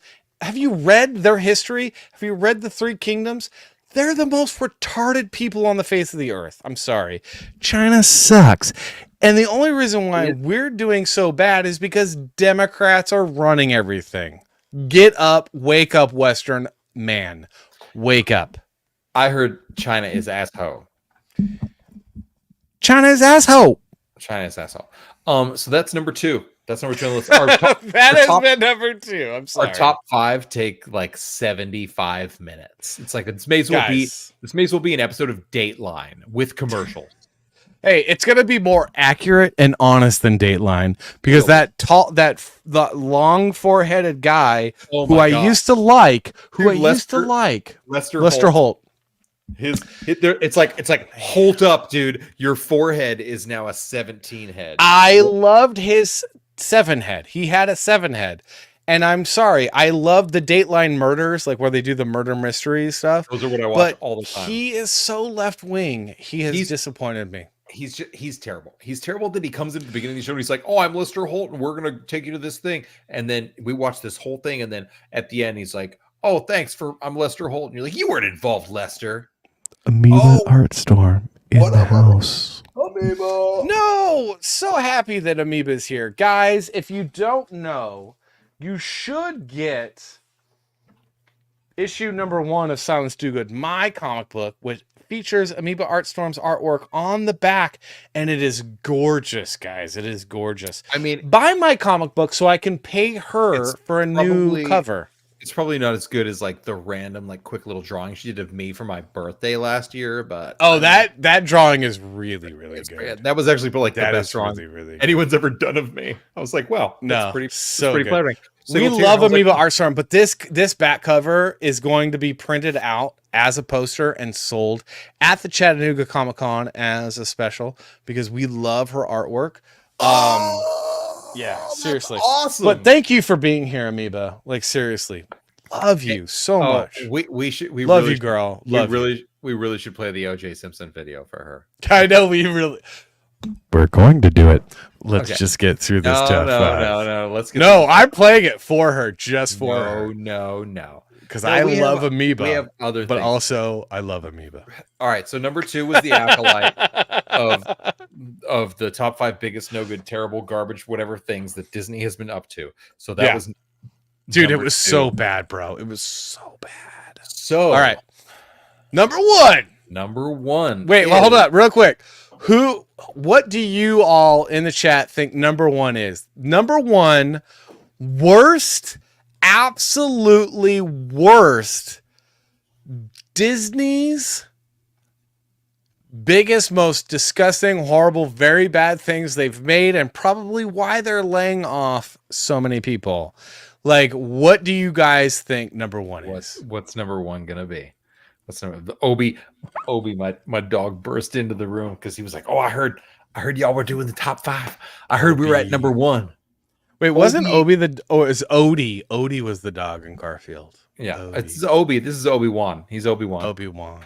Yeah, we got him right when the Obi-Wan Song of the South. Somebody's like, Song of the South is not terrible, and also that's so many years ago. How has that lost any money for anyone?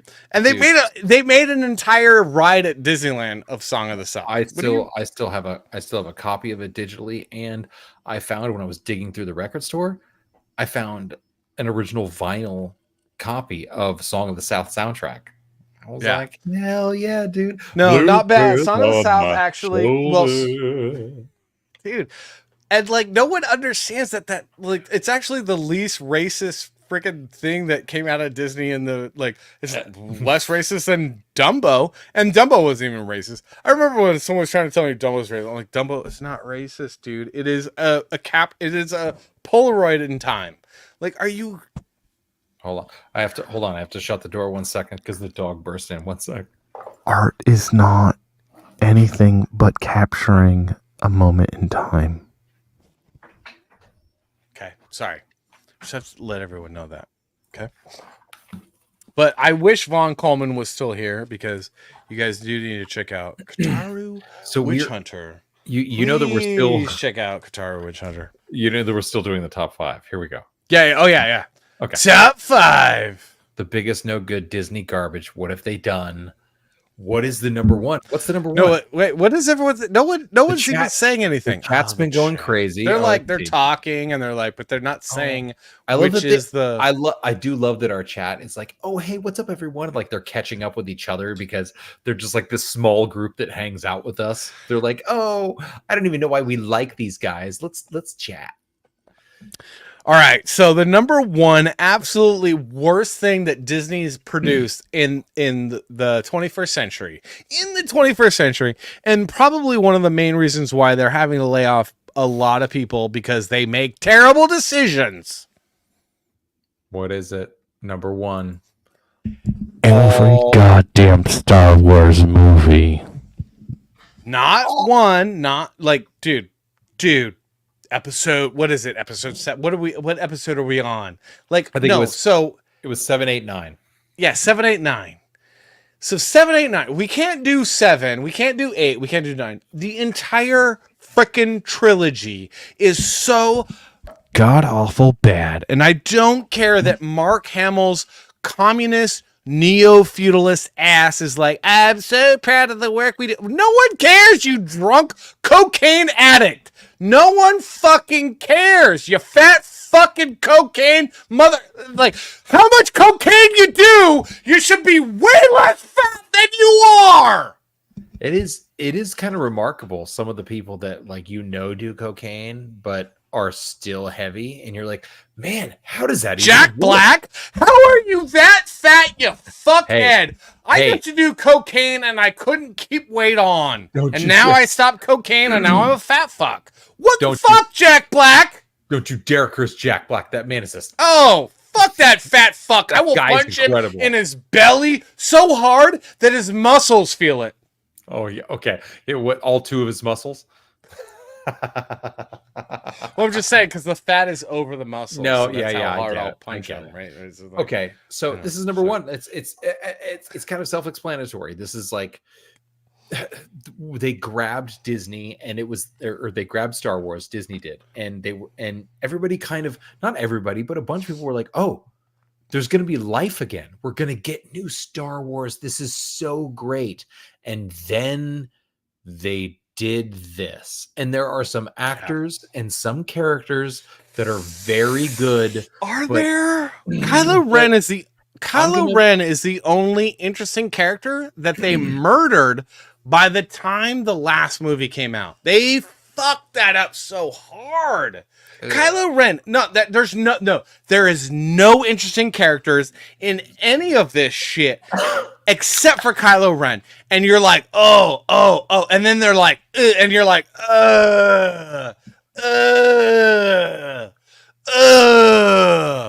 what?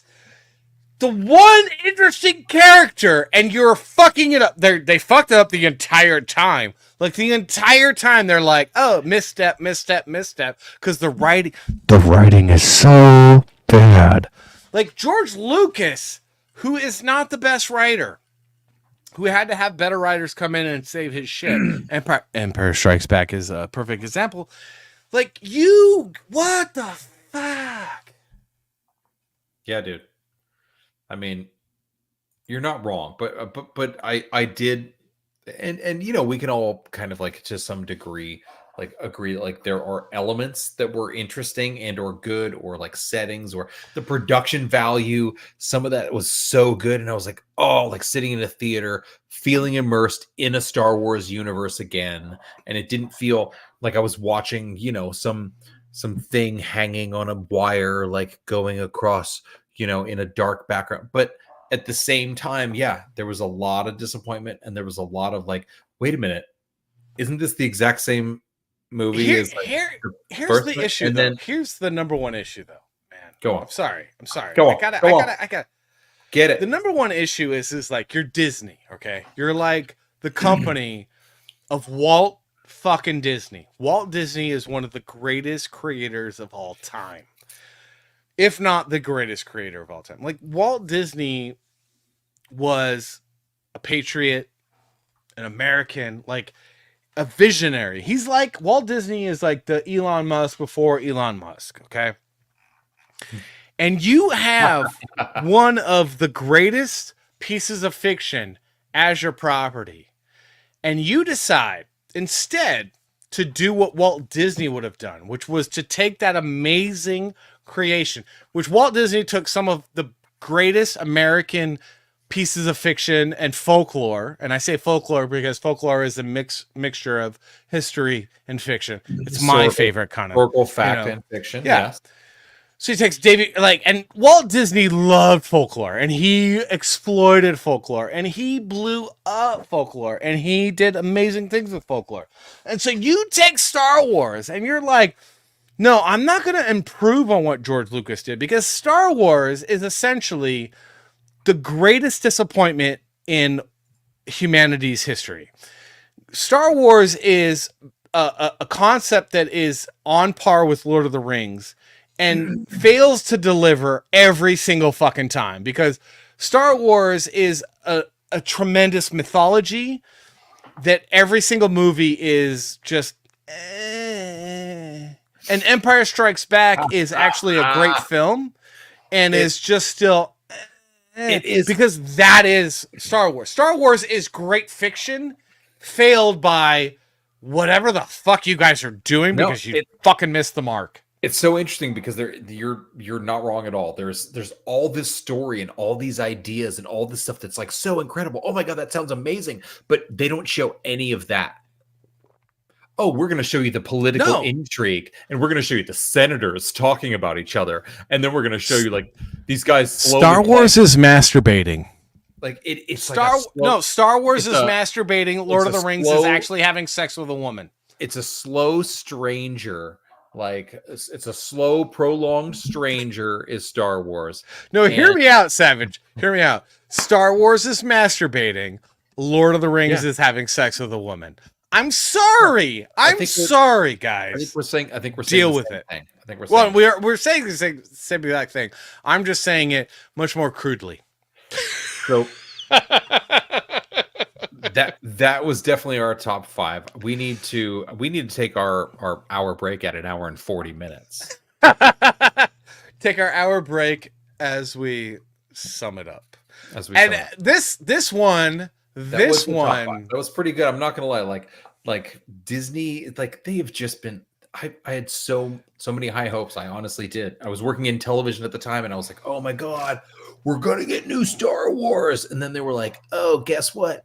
All the awesome things that you want in Star Wars, we're gonna go all around that, and then we're gonna avoid the big things, and then we're gonna tell you these weird, intriguey like stories around that with someone who looks like they also enjoy upside down space sex." And you're like, wait, what? Like, I mean, that sounds interesting, but what? Yeah, it's Disney fucking sucks. And we're gonna take our break now. And Amoeba, this one's for you. Oh, This one's for you. I love you, Amoeba. Unbelievably, the most watched, most wondered about man in America has gone missing tonight. The intersection of the 5 and the 91 freeway. One thing we have been noticing, again, it's a very slow pursuit, followed by numerous highway patrol vehicles. But because of the intensity, it seems like people have heard about what's going on. And all the overpasses that we've seen have been lined with cars. Guilty shadows haunt the night. Dark secrets locked away so tight. OJ on the run. Oh, what a sight. High speed chase, sirens blaring in the moonlight. Fame and glory now turn to shame. The taste of freedom lost in this twisted game. OJ, the man with the bloodstained fame, innocent or guilty, who's to blame? Running from the truth, chasing dreams in the night. Oh, OJ, you can't from my faithful light. Guilty shadows follow you, day and night. In the darkness, justice finds its light.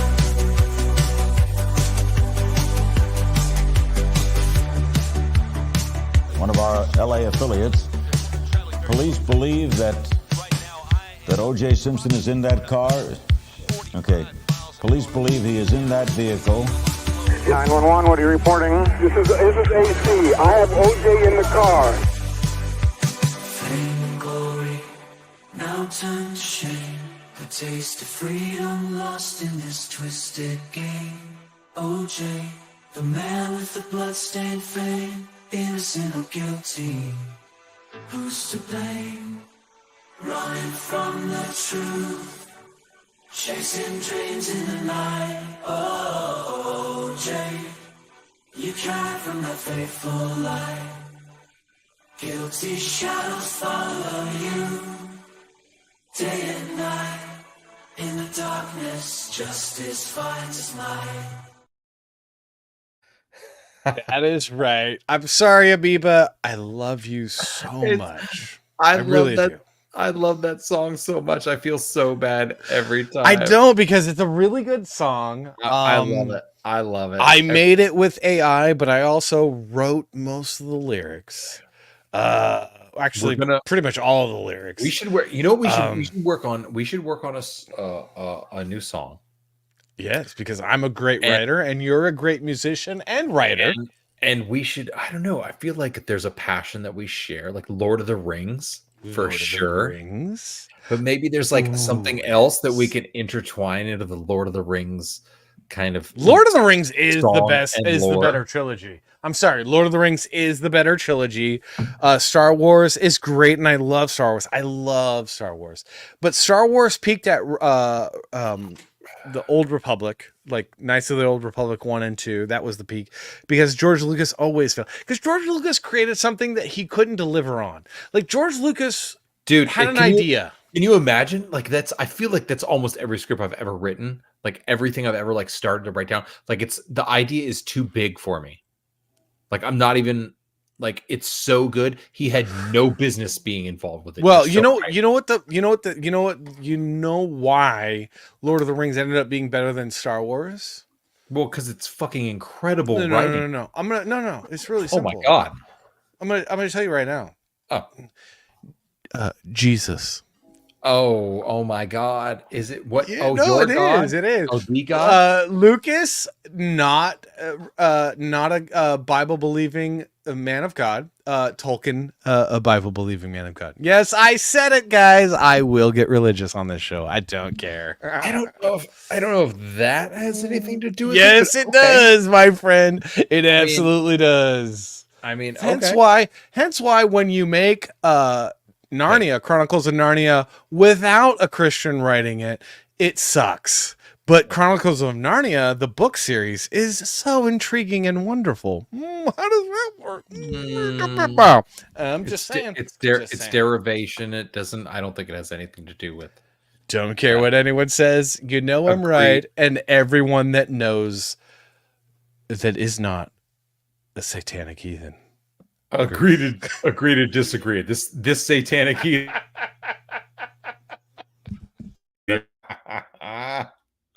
Oh my goodness. All right. I mean, you know I'm half kidding, right? You know I'm half kidding. I mean, half kidding. Well, I know. I know this. I know that you're half. I know that you're half. I mean, I do like Harry Potter, but again, Harry Potter falls short because Tolkien is way better than because J.K. Rowling basically copied C.S. Lewis and Tolkien. And also Warner Brothers figured out, maybe we'll do 7 movies instead of 3, which was what Lord of the Rings should have been. Lord of the Rings should have been 7 movies, not 3 movies. Dude, there is so much there. There is so much dialogue. There is so much depth into some of these characters that would have been amazing. And especially with those actors, like some of those were really like unbelievable picks. Like it couldn't have been better. Oh my god. So like right now, me and my wife are playing me and my wife are playing Lord of the Rings online. Oh, go on. And they call that foreplay. Yeah, well, I mean, I'm kidding. It's been married for 11 years, and I you know. But so me and my wife decided to play Lord of the Rings online. Please, everybody that is watching the show, if you love Lord of the Rings, think about playing Lord of the Rings online and look us up because we will start a kinship on the Discord. You guys actually should check out the kinship. We should do it. The Discord, like the BattleNet or something. We should do that. We should play Lord of the Rings. Lord of the Rings online. That would be super cool. So everyone should check out the Discord. We have a Discord. We're not that active yet, but we're going to get more active. Amoeba's really been carrying the weight, to be honest. Amoeba, oh my gosh. Thank you. But I love Lord of the Rings. I got my wife into Lord of the Rings too, because she was like, oh, it was kind of cool. And then now we watch the movies every year and she's always like, who's that? What's this? What's going on? Oh my gosh.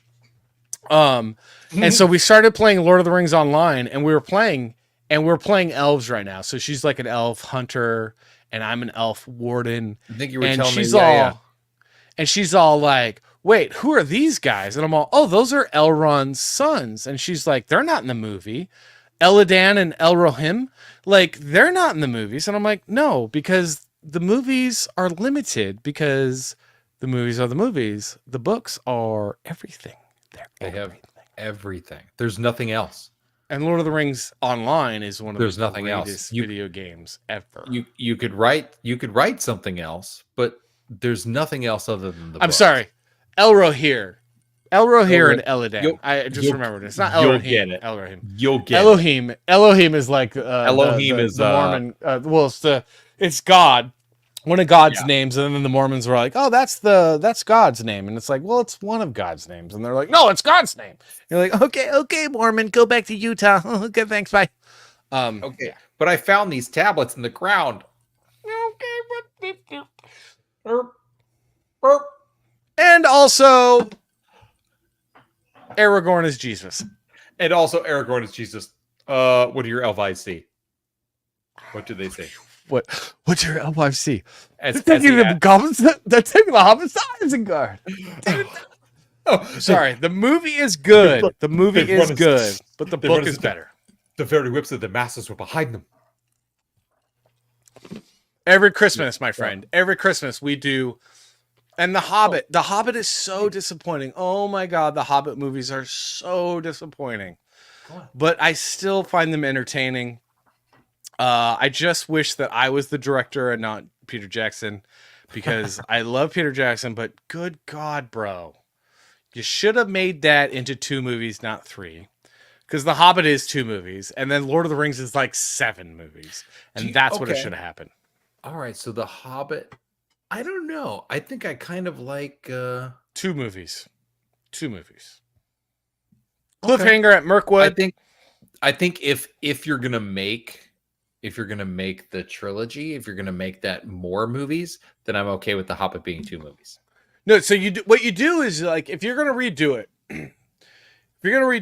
like if Hollywood decides to love Jesus again and like reject Democrats, like in the 1950s, like pretty much like the majority of Hollywood was like Republican, and like, you know, they didn't like the South because the South was racist and Democrat, and like you had guys like Bob Hope. You live here? Yes. Well, maybe you know what a zombie is. When a person dies and is buried, it seems there's certain voodoo priests who have the power to bring him back to life. Horrible. It's worse than horrible, because a zombie has no will of his own. You see them sometimes walking around blindly with dead eyes, following orders, not knowing what they do, not caring. You mean like Democrats?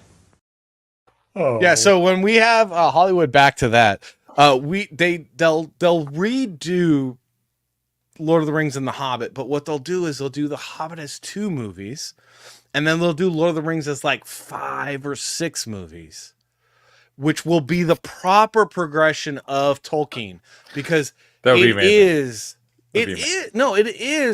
Western civilization's greatest piece of fiction. And yes, I said better than Shakespeare, better than anything, guys. I'm sorry. Shakespeare's poetry and art and whatnot. It's like Tolkien is brilliant. I mean, I'm a big Frank Herbert fan. I love Dune. Yes, very good. Very entertaining. Fan of Dune and that incredible universe that my favorite science fiction writer is Ray Bradbury. Absolutely, I love Bradbury. I mean, yeah, okay, we got, but yes, like Tolkien, just like we're talking about world building. Like it's just so in depth and so incredible, and the idea to like, oh, and before you even read the book, there's going to be a forward, and there's going to be some stuff, and then there's going to be some information. Also, at the end of the book, there's going to be some other information, you know, like an appendix and like various things that you'll need. Like, and you're like, oh my god, this is fantastic. Like, who writes like this? Nestor says, I hope Hollywood does some biblical movies, because Christian making biblical movies suck. It's true, but Hollywood can't do it, because remember Noah? Noah with Russell Crowe? It was terrible. Kirk Cameron can't do every movie. No, Kirk Cameron should not do any movie. Ooh, I'm sorry. No, I'm sorry, bro. Mike Seaver, I can't believe that you're going into. Sorry, I will, dude. Nobody does an Alan Thicke. I'm sorry. Wait, I am Amoeba's favorite Wi-Fi writer. Wi-Fi writer. You're a Wi-Fi. But I think that she said Siffy writer. Siffy writer. She means sci-fi writer. Yeah. And I am actually pretty good. Siffy's the new. And after you buy new Beard Balm, you buy my comic book. Not this cover. It's sucks. upside down. Is it upside down? The cover doesn't suck. What are you talking about? It looks fantastic. No, this cover is better. You didn't draw it, but it's a good cover. Cover. But it's a good cover. The guy that drew this cover can't draw women. I can draw women. I mean, no, he really can. He can. They just have like monster. No. That's called attempting to draw women.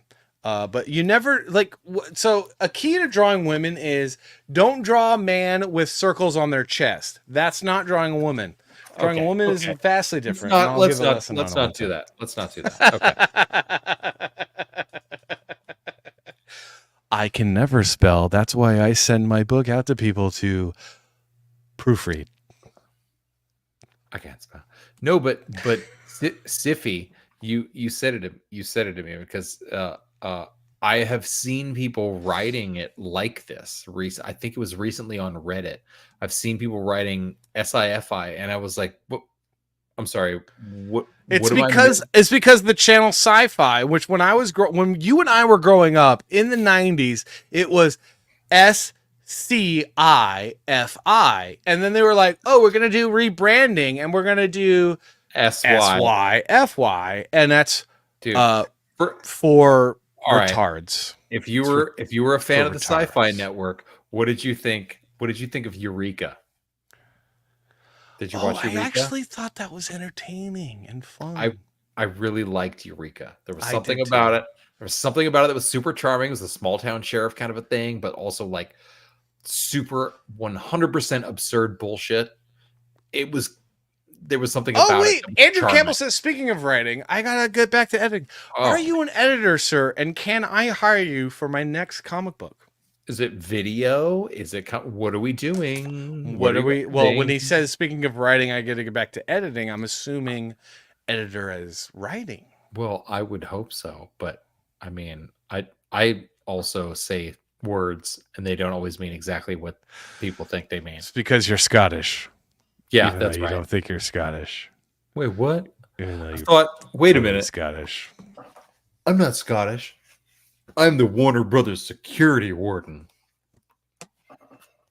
Hold on, y'all. Hey, is that y'all whacking off in my tool shed? Bobby? Are you Hank Hill now? What's going on? Now I'm Hank Hill. You need to get over there, use some propane to put out that fire. Oh, wait a minute. My God. So here's the thing that drives me nuts about King of the Hill. So they were trying to push propane as like the American way to barbecue. And I'm like, bitch, I'm American. No, the American way to barbecue is coals, motherfucker. I think it's well, that's an interesting thing that you say. Like, I don't think that that's exactly what he was doing. I think what he was doing is showing that Hank Hill like rested 100% on his laurels. He's a gas man. He works for a company that sells propane. He sells propane and propane accessories. It's true. It's Mike Judge. So, there's going to be layers.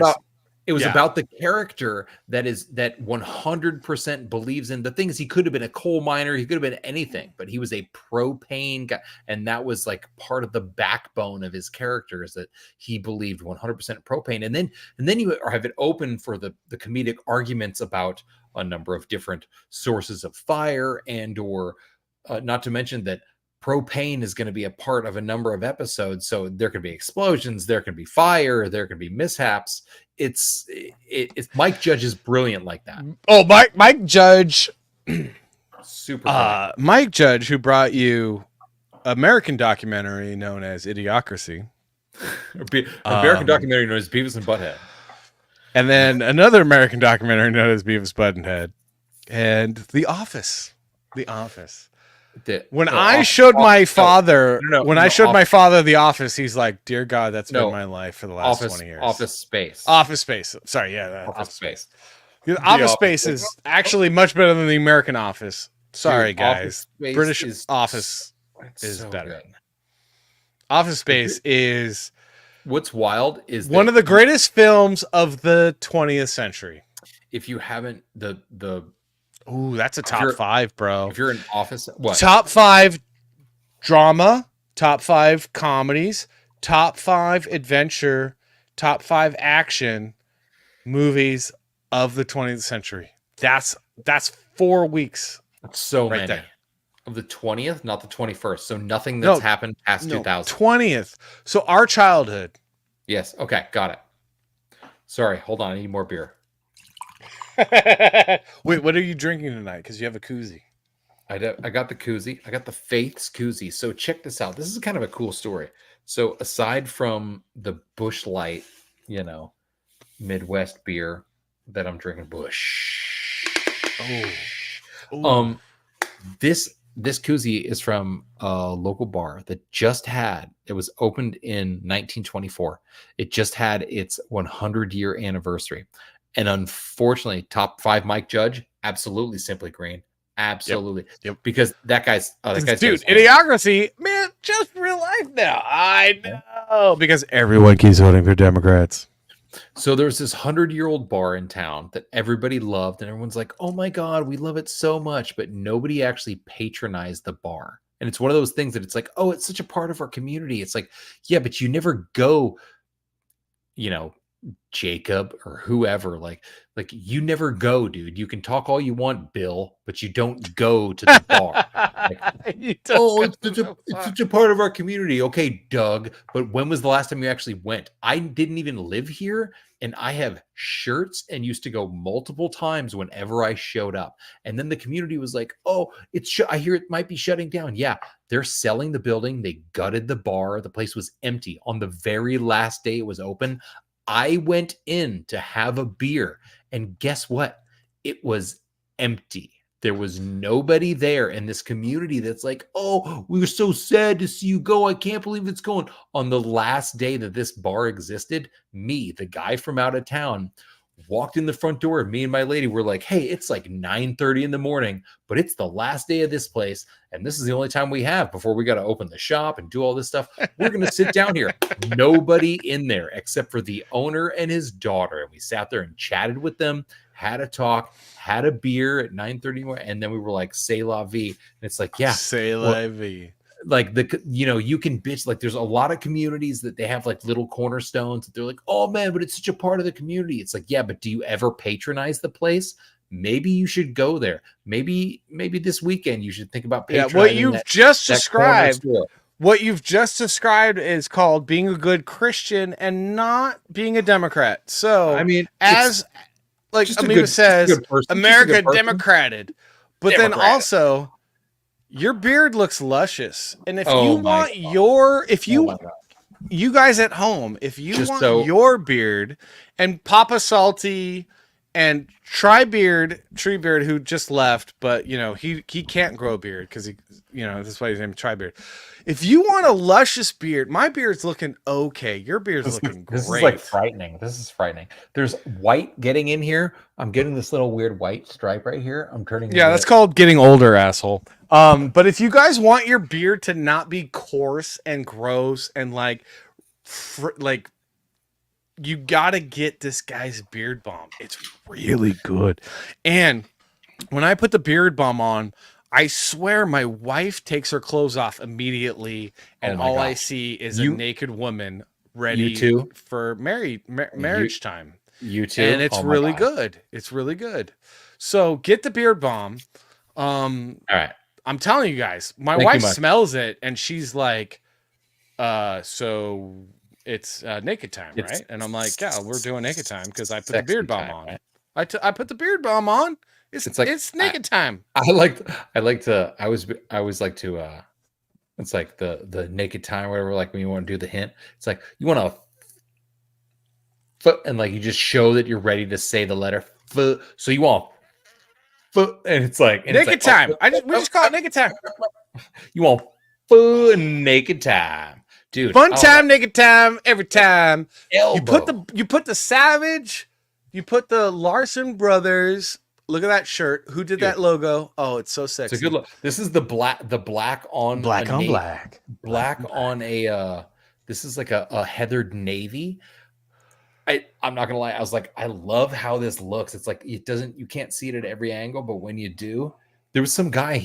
I was talking to him, and yeah. See, Amoeba's like Amoeba's sexy, amazing husband doesn't even have a beard. But he's like, I put it in my hair, and she's like, every time I'd strip. Oh, every time.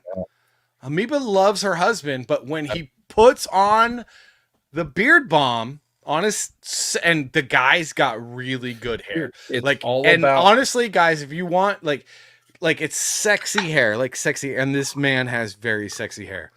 And we're she's just like, we're just going on about Amoeba's guy. No, if I was a woman, I don't know. I would be like, I will get naked. I don't know. I expect him to look like he's very sexy. like a Viking samurai. I don't know. No. He's gosh, he's. Or is he? I don't even know what he looks southern. like. He's much more south. Whoa, much more south. Okay. Much more. I think he's like. I have no idea. Middle East, I want to say. Okay, I don't want to guess anything. Because very sexy man. He loves America and his wife. And and guns. And I love him because the three things in life that you should love is America, your wife, and guns. I'm still waiting to go to. So check this out. I'm at this wedding. I'm at a wedding. Couple of quick notes here. I'm at a wedding. I used to DJ weddings in college, and it was unbelievably painful to listen to this podunk backwoods random dude that they hired to DJ this wedding. I was like, oh my God. It's like every song was atrocious. When he was on the microphone, he was like in between smoking his cigarette and on the microphone. And I was like, dude, wait a minute. I miss smoking cigarettes. Like, right? But it was like I was impressed, but also like, wait, what? And he was like, hey, so coming down the aisle, we have you're like, holy shit. Is Andrew Dice Clay DJ? Is it 1989 and I'm at a wedding? I'm at a wedding at 1989. Because that's the only time that was acceptable. Was like 1989 and then earlier. So this is the greatest. Like, this is so Iowa. So not only is this like happening in a barn and the DJ is like smoking cigarettes, but I go over to the bartender and I'm like, oh, dude, I need a beer. This bartender's like, maybe he's 20 years old. And I'm just like chatting with him for a half second. And I'm like, oh, hey, Bubba. He's like, hey, by the way, are you looking for, like any sidearms or any? And I was like, wait, what? He was like, let me tell you, just the other day, I was up in Burlington. I was over in this city and this local place, like they did the greatest thing. And all of a sudden he started selling me, like this 20-year-old kid started selling me on this local like armory, this local like FFL or whatever. And I'm like, wait, what? But also at the same time, he like pulled out and he had their card. And I'm like, do you work for these people? What is going on? I'm like, we're at this wedding and the DJ is smoking and we're in a barn. And the bartender is telling me about the bartender is trying to sell me guns. And I'm like, America. Wait, Amoeba now has moved from Florida to Los Alamos, New Mexico. Oh, Los Alamos. Oh my God. New Mexico is one of the most beautiful states in the Union. I mean, every state is actually kind of gorgeous in its own way. Until you've driven through New Mexico, you have no idea because the elevation change, the so aridness, good, it's like the base of the Rocky Mountains. It is a fascinating area. And that is my grandmother actually retired and lived for many years and then died at an Indian reservation in New Mexico. Because yes, I am part Native American. And I have to say, man, driving through New Mexico, being around New Mexico, just knowing New Mexico is one of the most like all of our states are actually really beautiful. If you've not like, I haven't been to all 50, but I've been to a lot. It is the drive through some of the higher. So like they just got to stop voting for Democrats in New Mexico. They gotta stop. I mean, the Breaking Bad stuff. They gotta stop making meth. Okay, they gotta blue meth. Gotta stop. I mean, the meth. See, if you stop voting for Democrats, some of the other stuff follows. Like some of the other good stuff follows. You don't always vote for Republicans. That's like, you don't always vote for Republicans. Sometimes you vote for Gary Johnson, New Mexico. Sometimes you vote for that guy. You just never vote for Democrats. Like, what's wrong with Gary's Johnson? I mean, I liked Gary Johnson. I thought he was a great governor of New Mexico. He did a great job. Well, he was the governor of New Mexico, ran for president, did a really good job as a governor. Oh, yeah, that guy. Yeah. I'm like, well, his name is just so like Bill Johnson, like I was like Gary Johnson. Got it. Okay, got it. Yeah. So but we love Amoeba Artstorm. We wish her luck in New Mexico. When we drive through there again, we gotta hang out, girl. But also, please come to the Comic-Con. Please come to the Comic-Con. Oh my god. She's all so many pride flags. The thing I love about Amoeba though is you'd be like, wait. You look like a leftist. And she's like, hey, yeah, I know, but I will shoot you in the middle of the face. Pew, pew. Dude, I was reading, oh my gosh. I read this incredible article about a Civil War soldier who was shot in the face. Literally in the middle of the face. And survived. and lived for like 31 years after the war with a hole in the center of his forehead and the bullet still in his brain somewhere. And he just functioned until he didn't function anymore. Until he was like that headless chicken in the 1800s. The photo, yes, just like that. The photo also of him when he's like, years after, he's like, oh, and he has a big old distinguished beard that's like a little longer than mine. He's like, oh, it's all white. It's like, oh, and one eye's like a little higher than the other, and then there's just this hole in his forehead, and you're like, what? But you could say, as Amoeba just said, man's brain got democrated because in the Civil War, which would have never happened unless Democrats didn't start a goddamn war to own people. Because, as much as, Jim tells you, who is a fan of the show, and he probably disappeared because he wanted to do his own show, and he'll argue and be like, oh, the Civil War was because of Northern aggression. Oh, the Civil War was because Democrats were like, we want to own people, and we think Abraham Lincoln's going to eliminate slavery. Fuck you. We're going to start a war. And they lost. Southern Democrats. No. Just Democrats. It wasn't the North versus the South.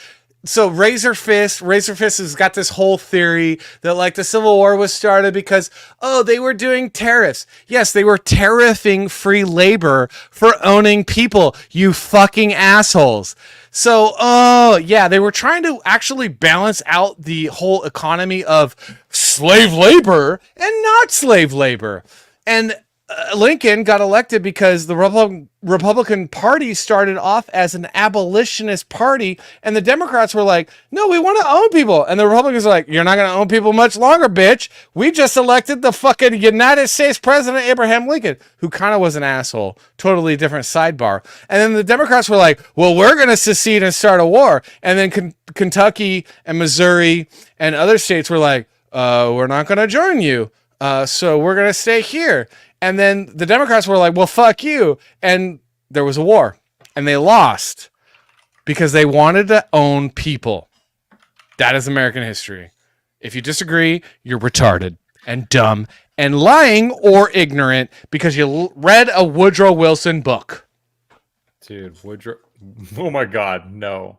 Nobody read Woodrow Wilson rewrote American history when he became president because he admired the South and he loved the Democrat Party because he was a Democrat, and they were trying to be like, oh, it wasn't Democrats versus Republicans, it was the North versus the South, and it was Northern aggression, not slavery. And it's like, oh no, I'm sorry, my great uncle who married one of my aunts gave a speech as the vice president of the Confederacy, saying that slavery was a cornerstone of the South and the Confederacy, and that in order to be part of the Confederacy, you must be a slave state. It was about slavery the whole goddamn time. Well, I mean, yeah. What do you... Motherfuckers, I got letters, bitches. I got letters. What is this? Are they Silence Dogood letters? To the New England Current? Are they Silence Dogood letters to the New England Current? You like that page? That was your favorite page. That was a very clever page. I do love, I'm just a fan of the whole Silence Dogood thing, and the fact that you did have done this, and it's just incorporating everything, and you came up with this before, AI was... I actually did come up with it before AI. Not that it didn't exist, it's just that ChatGPT and everything that people are using now.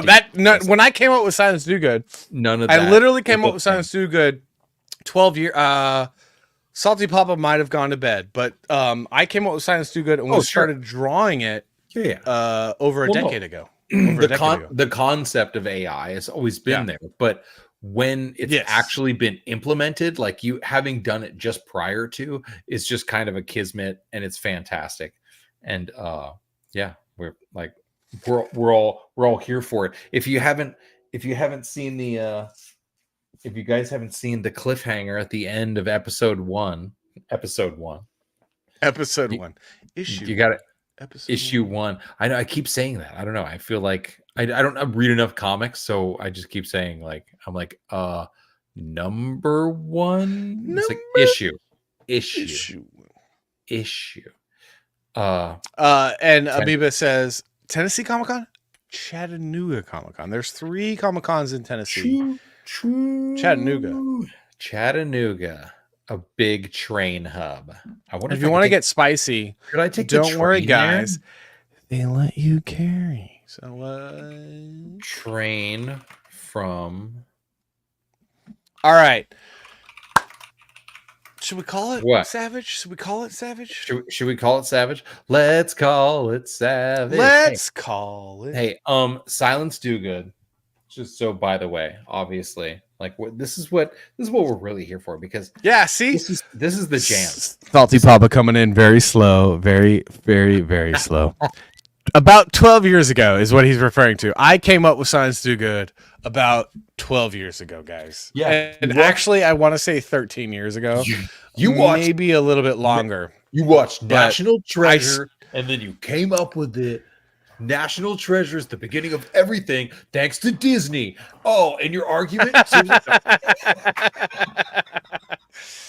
No, actually, I grew up with a lot of history books, and one day we'll take a tour of the Salty Library, and I mean by Salty Library, my dad's library of history books. I mean, his butt, just his butt, mainly his butt. But anyway, yes, your father being a historian and whatnot is super great. I love grilling American history into my head when I was a kid, dude. Like since I was a kid. And I knew the story of Silence Do Good, but like getting to the last page of the first issue, and that's the part that my dad writes. Actually, last page is the history lesson that my dad and me. Well, me and my dad write it. My dad mainly writes it, and then I edit it. I edit it a little bit, but he mainly comes up with the lesson, and then I kind of pare it down to 3 paragraphs. But actually, my dad writes it. It's also that's really what he awesome. writes right there. It's also are a lot of artists doing this now? Are they doing where they throw the sketchbook? Oh, that's been a thing forever. Is it? Yeah, Okay. Yeah, that's been a thing forever. Because that's nothing new. That was not necessarily something common in like the monthly comic book that you would get, right. But that was always something that they would do in the graphic novel when it would be like the 12 or 24 issues, a volume issue. And I do it in every issue. So like most issues that you would get like a monthly issue is like 22 pages. I do about 32 to 38 pages, and that's because it's always about 22 pages of story, which is more than you get in a regular comic book, and then lots of extras. There's a lesson. There's a sketchbook in there. As I was going through, honestly, and it's been a long time since I read a comic book, but I got into it and I was like, wait, there's more pages. Hold on. And I was like, wait, there's another page. It was pretty great. And it was only the first issue. And it's tell us, issue 3, where is it? Where's it at? Issue 3 is at. I have finished drawing it. I finished inking it. It's now in the hands of the colorist. Okay.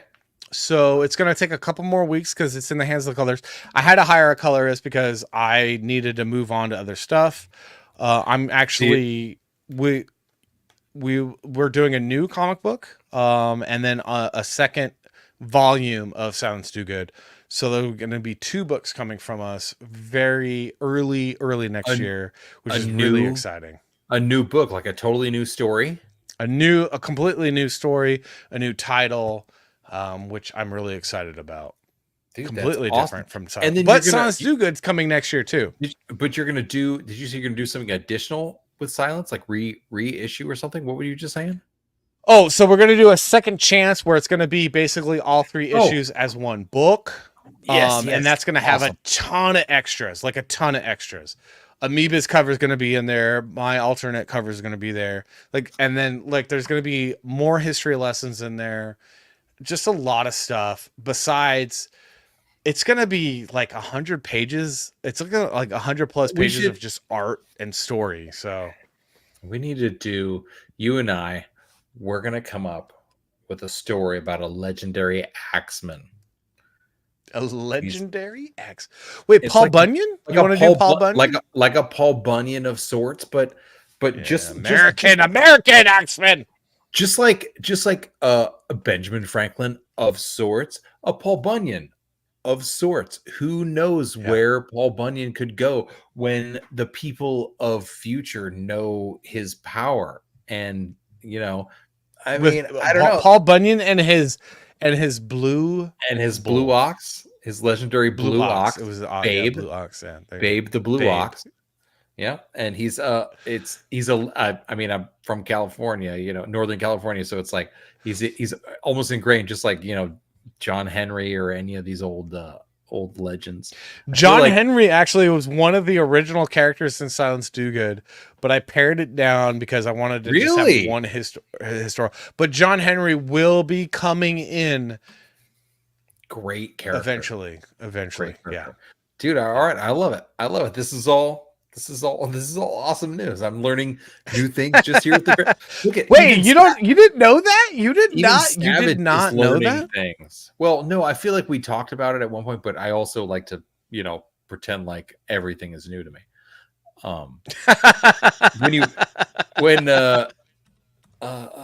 When you inhale as much bamboo as I do, everything's new to you. He means something else. I mean, when I inhale Larson Brothers Beard Balm, it just soothes me to sleep. Ooh, yes. Ooh, yes. Ooh, yes. Savage, did you never learn? I never. Just say no. Just say no. Just say no. Just pay no attention to any other issues other than this terrible issue that we, the government, created. He meaned weed. All right, so all right, you want to do this, dude? I really I love hanging with you, man. This is where where we'd be like, are you getting a ride home? Are you calling an Uber? And you'd be like, no, the wife's coming to get me, bro. Well, before we would hang out before I was even married. We did. I would walk home. We did. I would walk home, guys. Oh, well, I would walk home. I was right up the street, so I would walk home as well. That was a good neighborhood. Yeah. We had some good bars. That was a great, because we lived in an undisclosed neighborhood in San Fernando Valley, one of the better neighborhoods. One of those yeah. bars was featured in the movie Magnolia. It was the bar that Tom Cruise, it was the bar that Tom Cruise is doing his stuff in. But it's actually that strip mall where we would go to the bar has been in several television shows, and The Office was one of them. Yep. And just up the street, Chandler Boulevard. I can't even tell you how many episodes of Parks and Rec or whatever that I was watching. I was like, wait a minute, that's Chandler. Hold on a sec. They're just and that's where I grew up and where you invaded from your commune in Northern California. Oh man, I invaded to come down and get an education and then try to contribute to the industry. What a piece of shit. What a piece of shit. Look, I'm now an emergency warden for the WB. As long as you don't vote for Democrat, you don't always have to vote for Republicans, Savage, okay? You don't always have to, because oftentimes Republicans are the worst. They're the absolute worst. Like Lindsey Graham, Mitt Romney, George W. Bush. Absolute. Just for the love of God, don't vote for a Democrat. Okay? Look, I'm not a fan of the clamella sandwich. I'm just, whatever that's happening is over there. It's not, I don't know. I'm not. There has never been a Democrat that has not been an evil piece of shit. And when they stop being an evil piece of shit, they leave the Democrat Party, i.e.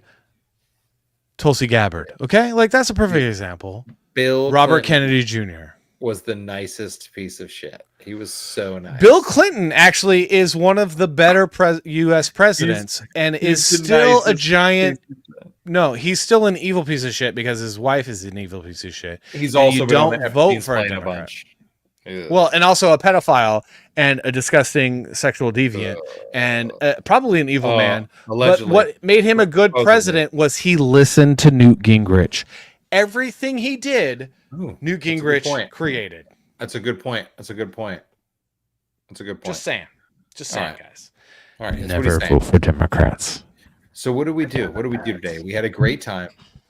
We hung out. This is like we're at the bar back in the day. I feel like the thing is that this show is we try to structure it, because it's got to be entertaining. It's got to be good. But also there was something about our conversations back at the bar that was a little more off the cuff and a little more entertaining. And that's the whole point, is like we're trying to find that little nuance. Yeah. I feel like usually when we get into hour 2, like we start. I feel like we hit it better. No, I feel like we hit it better earlier today, though. I feel like we hit it way better today. I think today we 100% were just chatty, just a couple of chatty Cathys just going at it.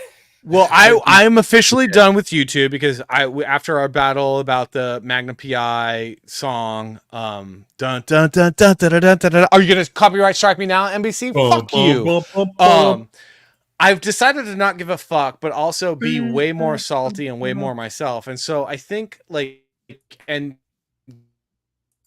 that always, you're always like, yeah, fuck it, let's do it. Cause I'll let you be the asshole.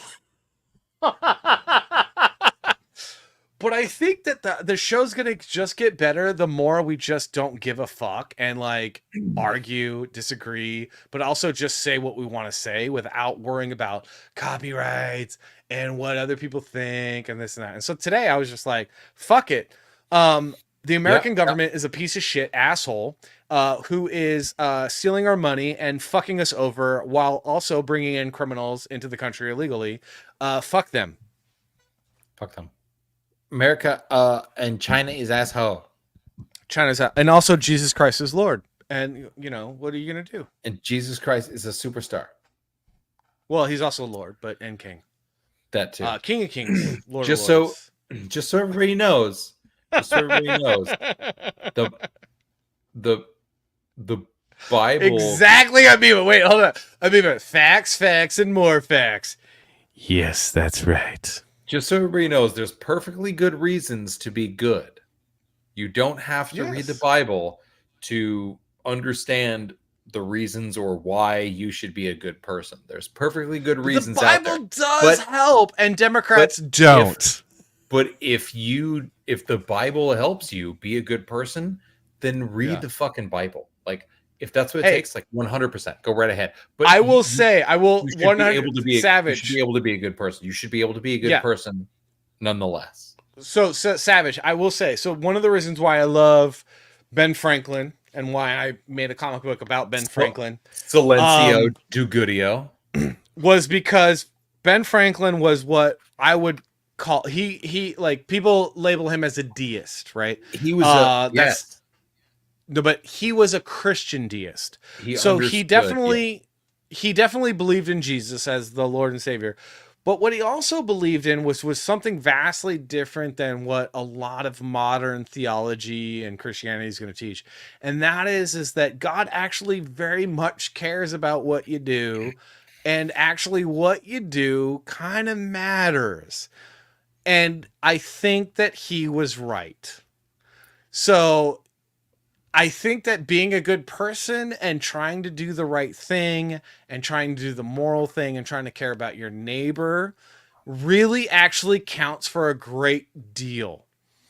I think there is a lot of forgiveness and grace with God, but also I think that when you act a certain way and do things and try to love people and do charity and care about your fellow man, I think that counts for a great deal with God, whereas Christianity might tell you differently. And I think Ben Franklin would disagree, And I think, personally, my belief is that Ben Franklin was more right than a lot of Christians are.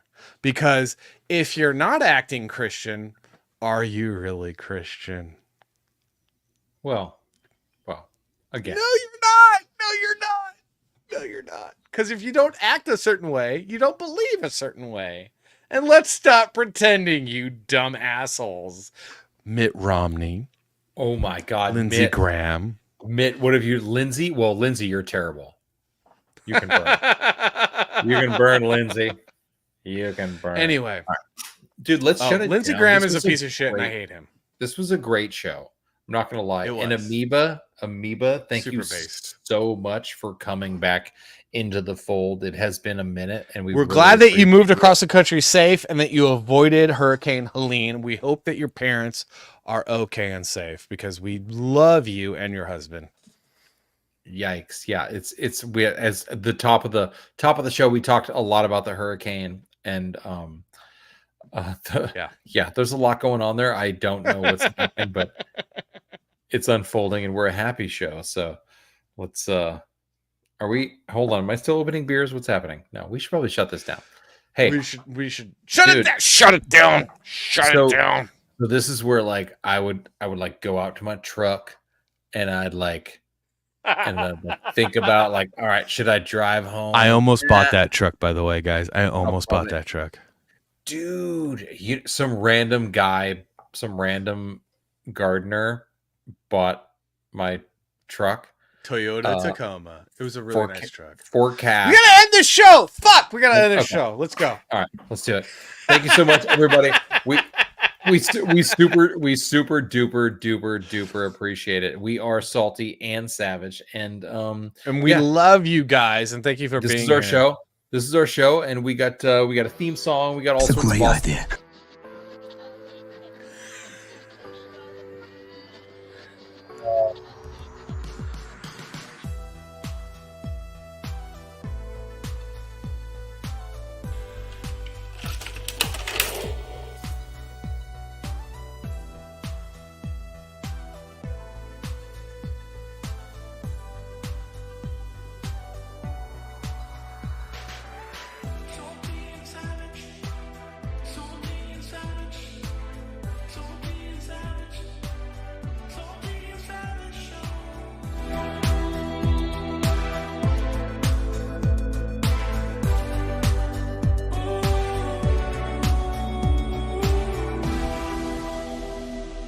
Salty and savage.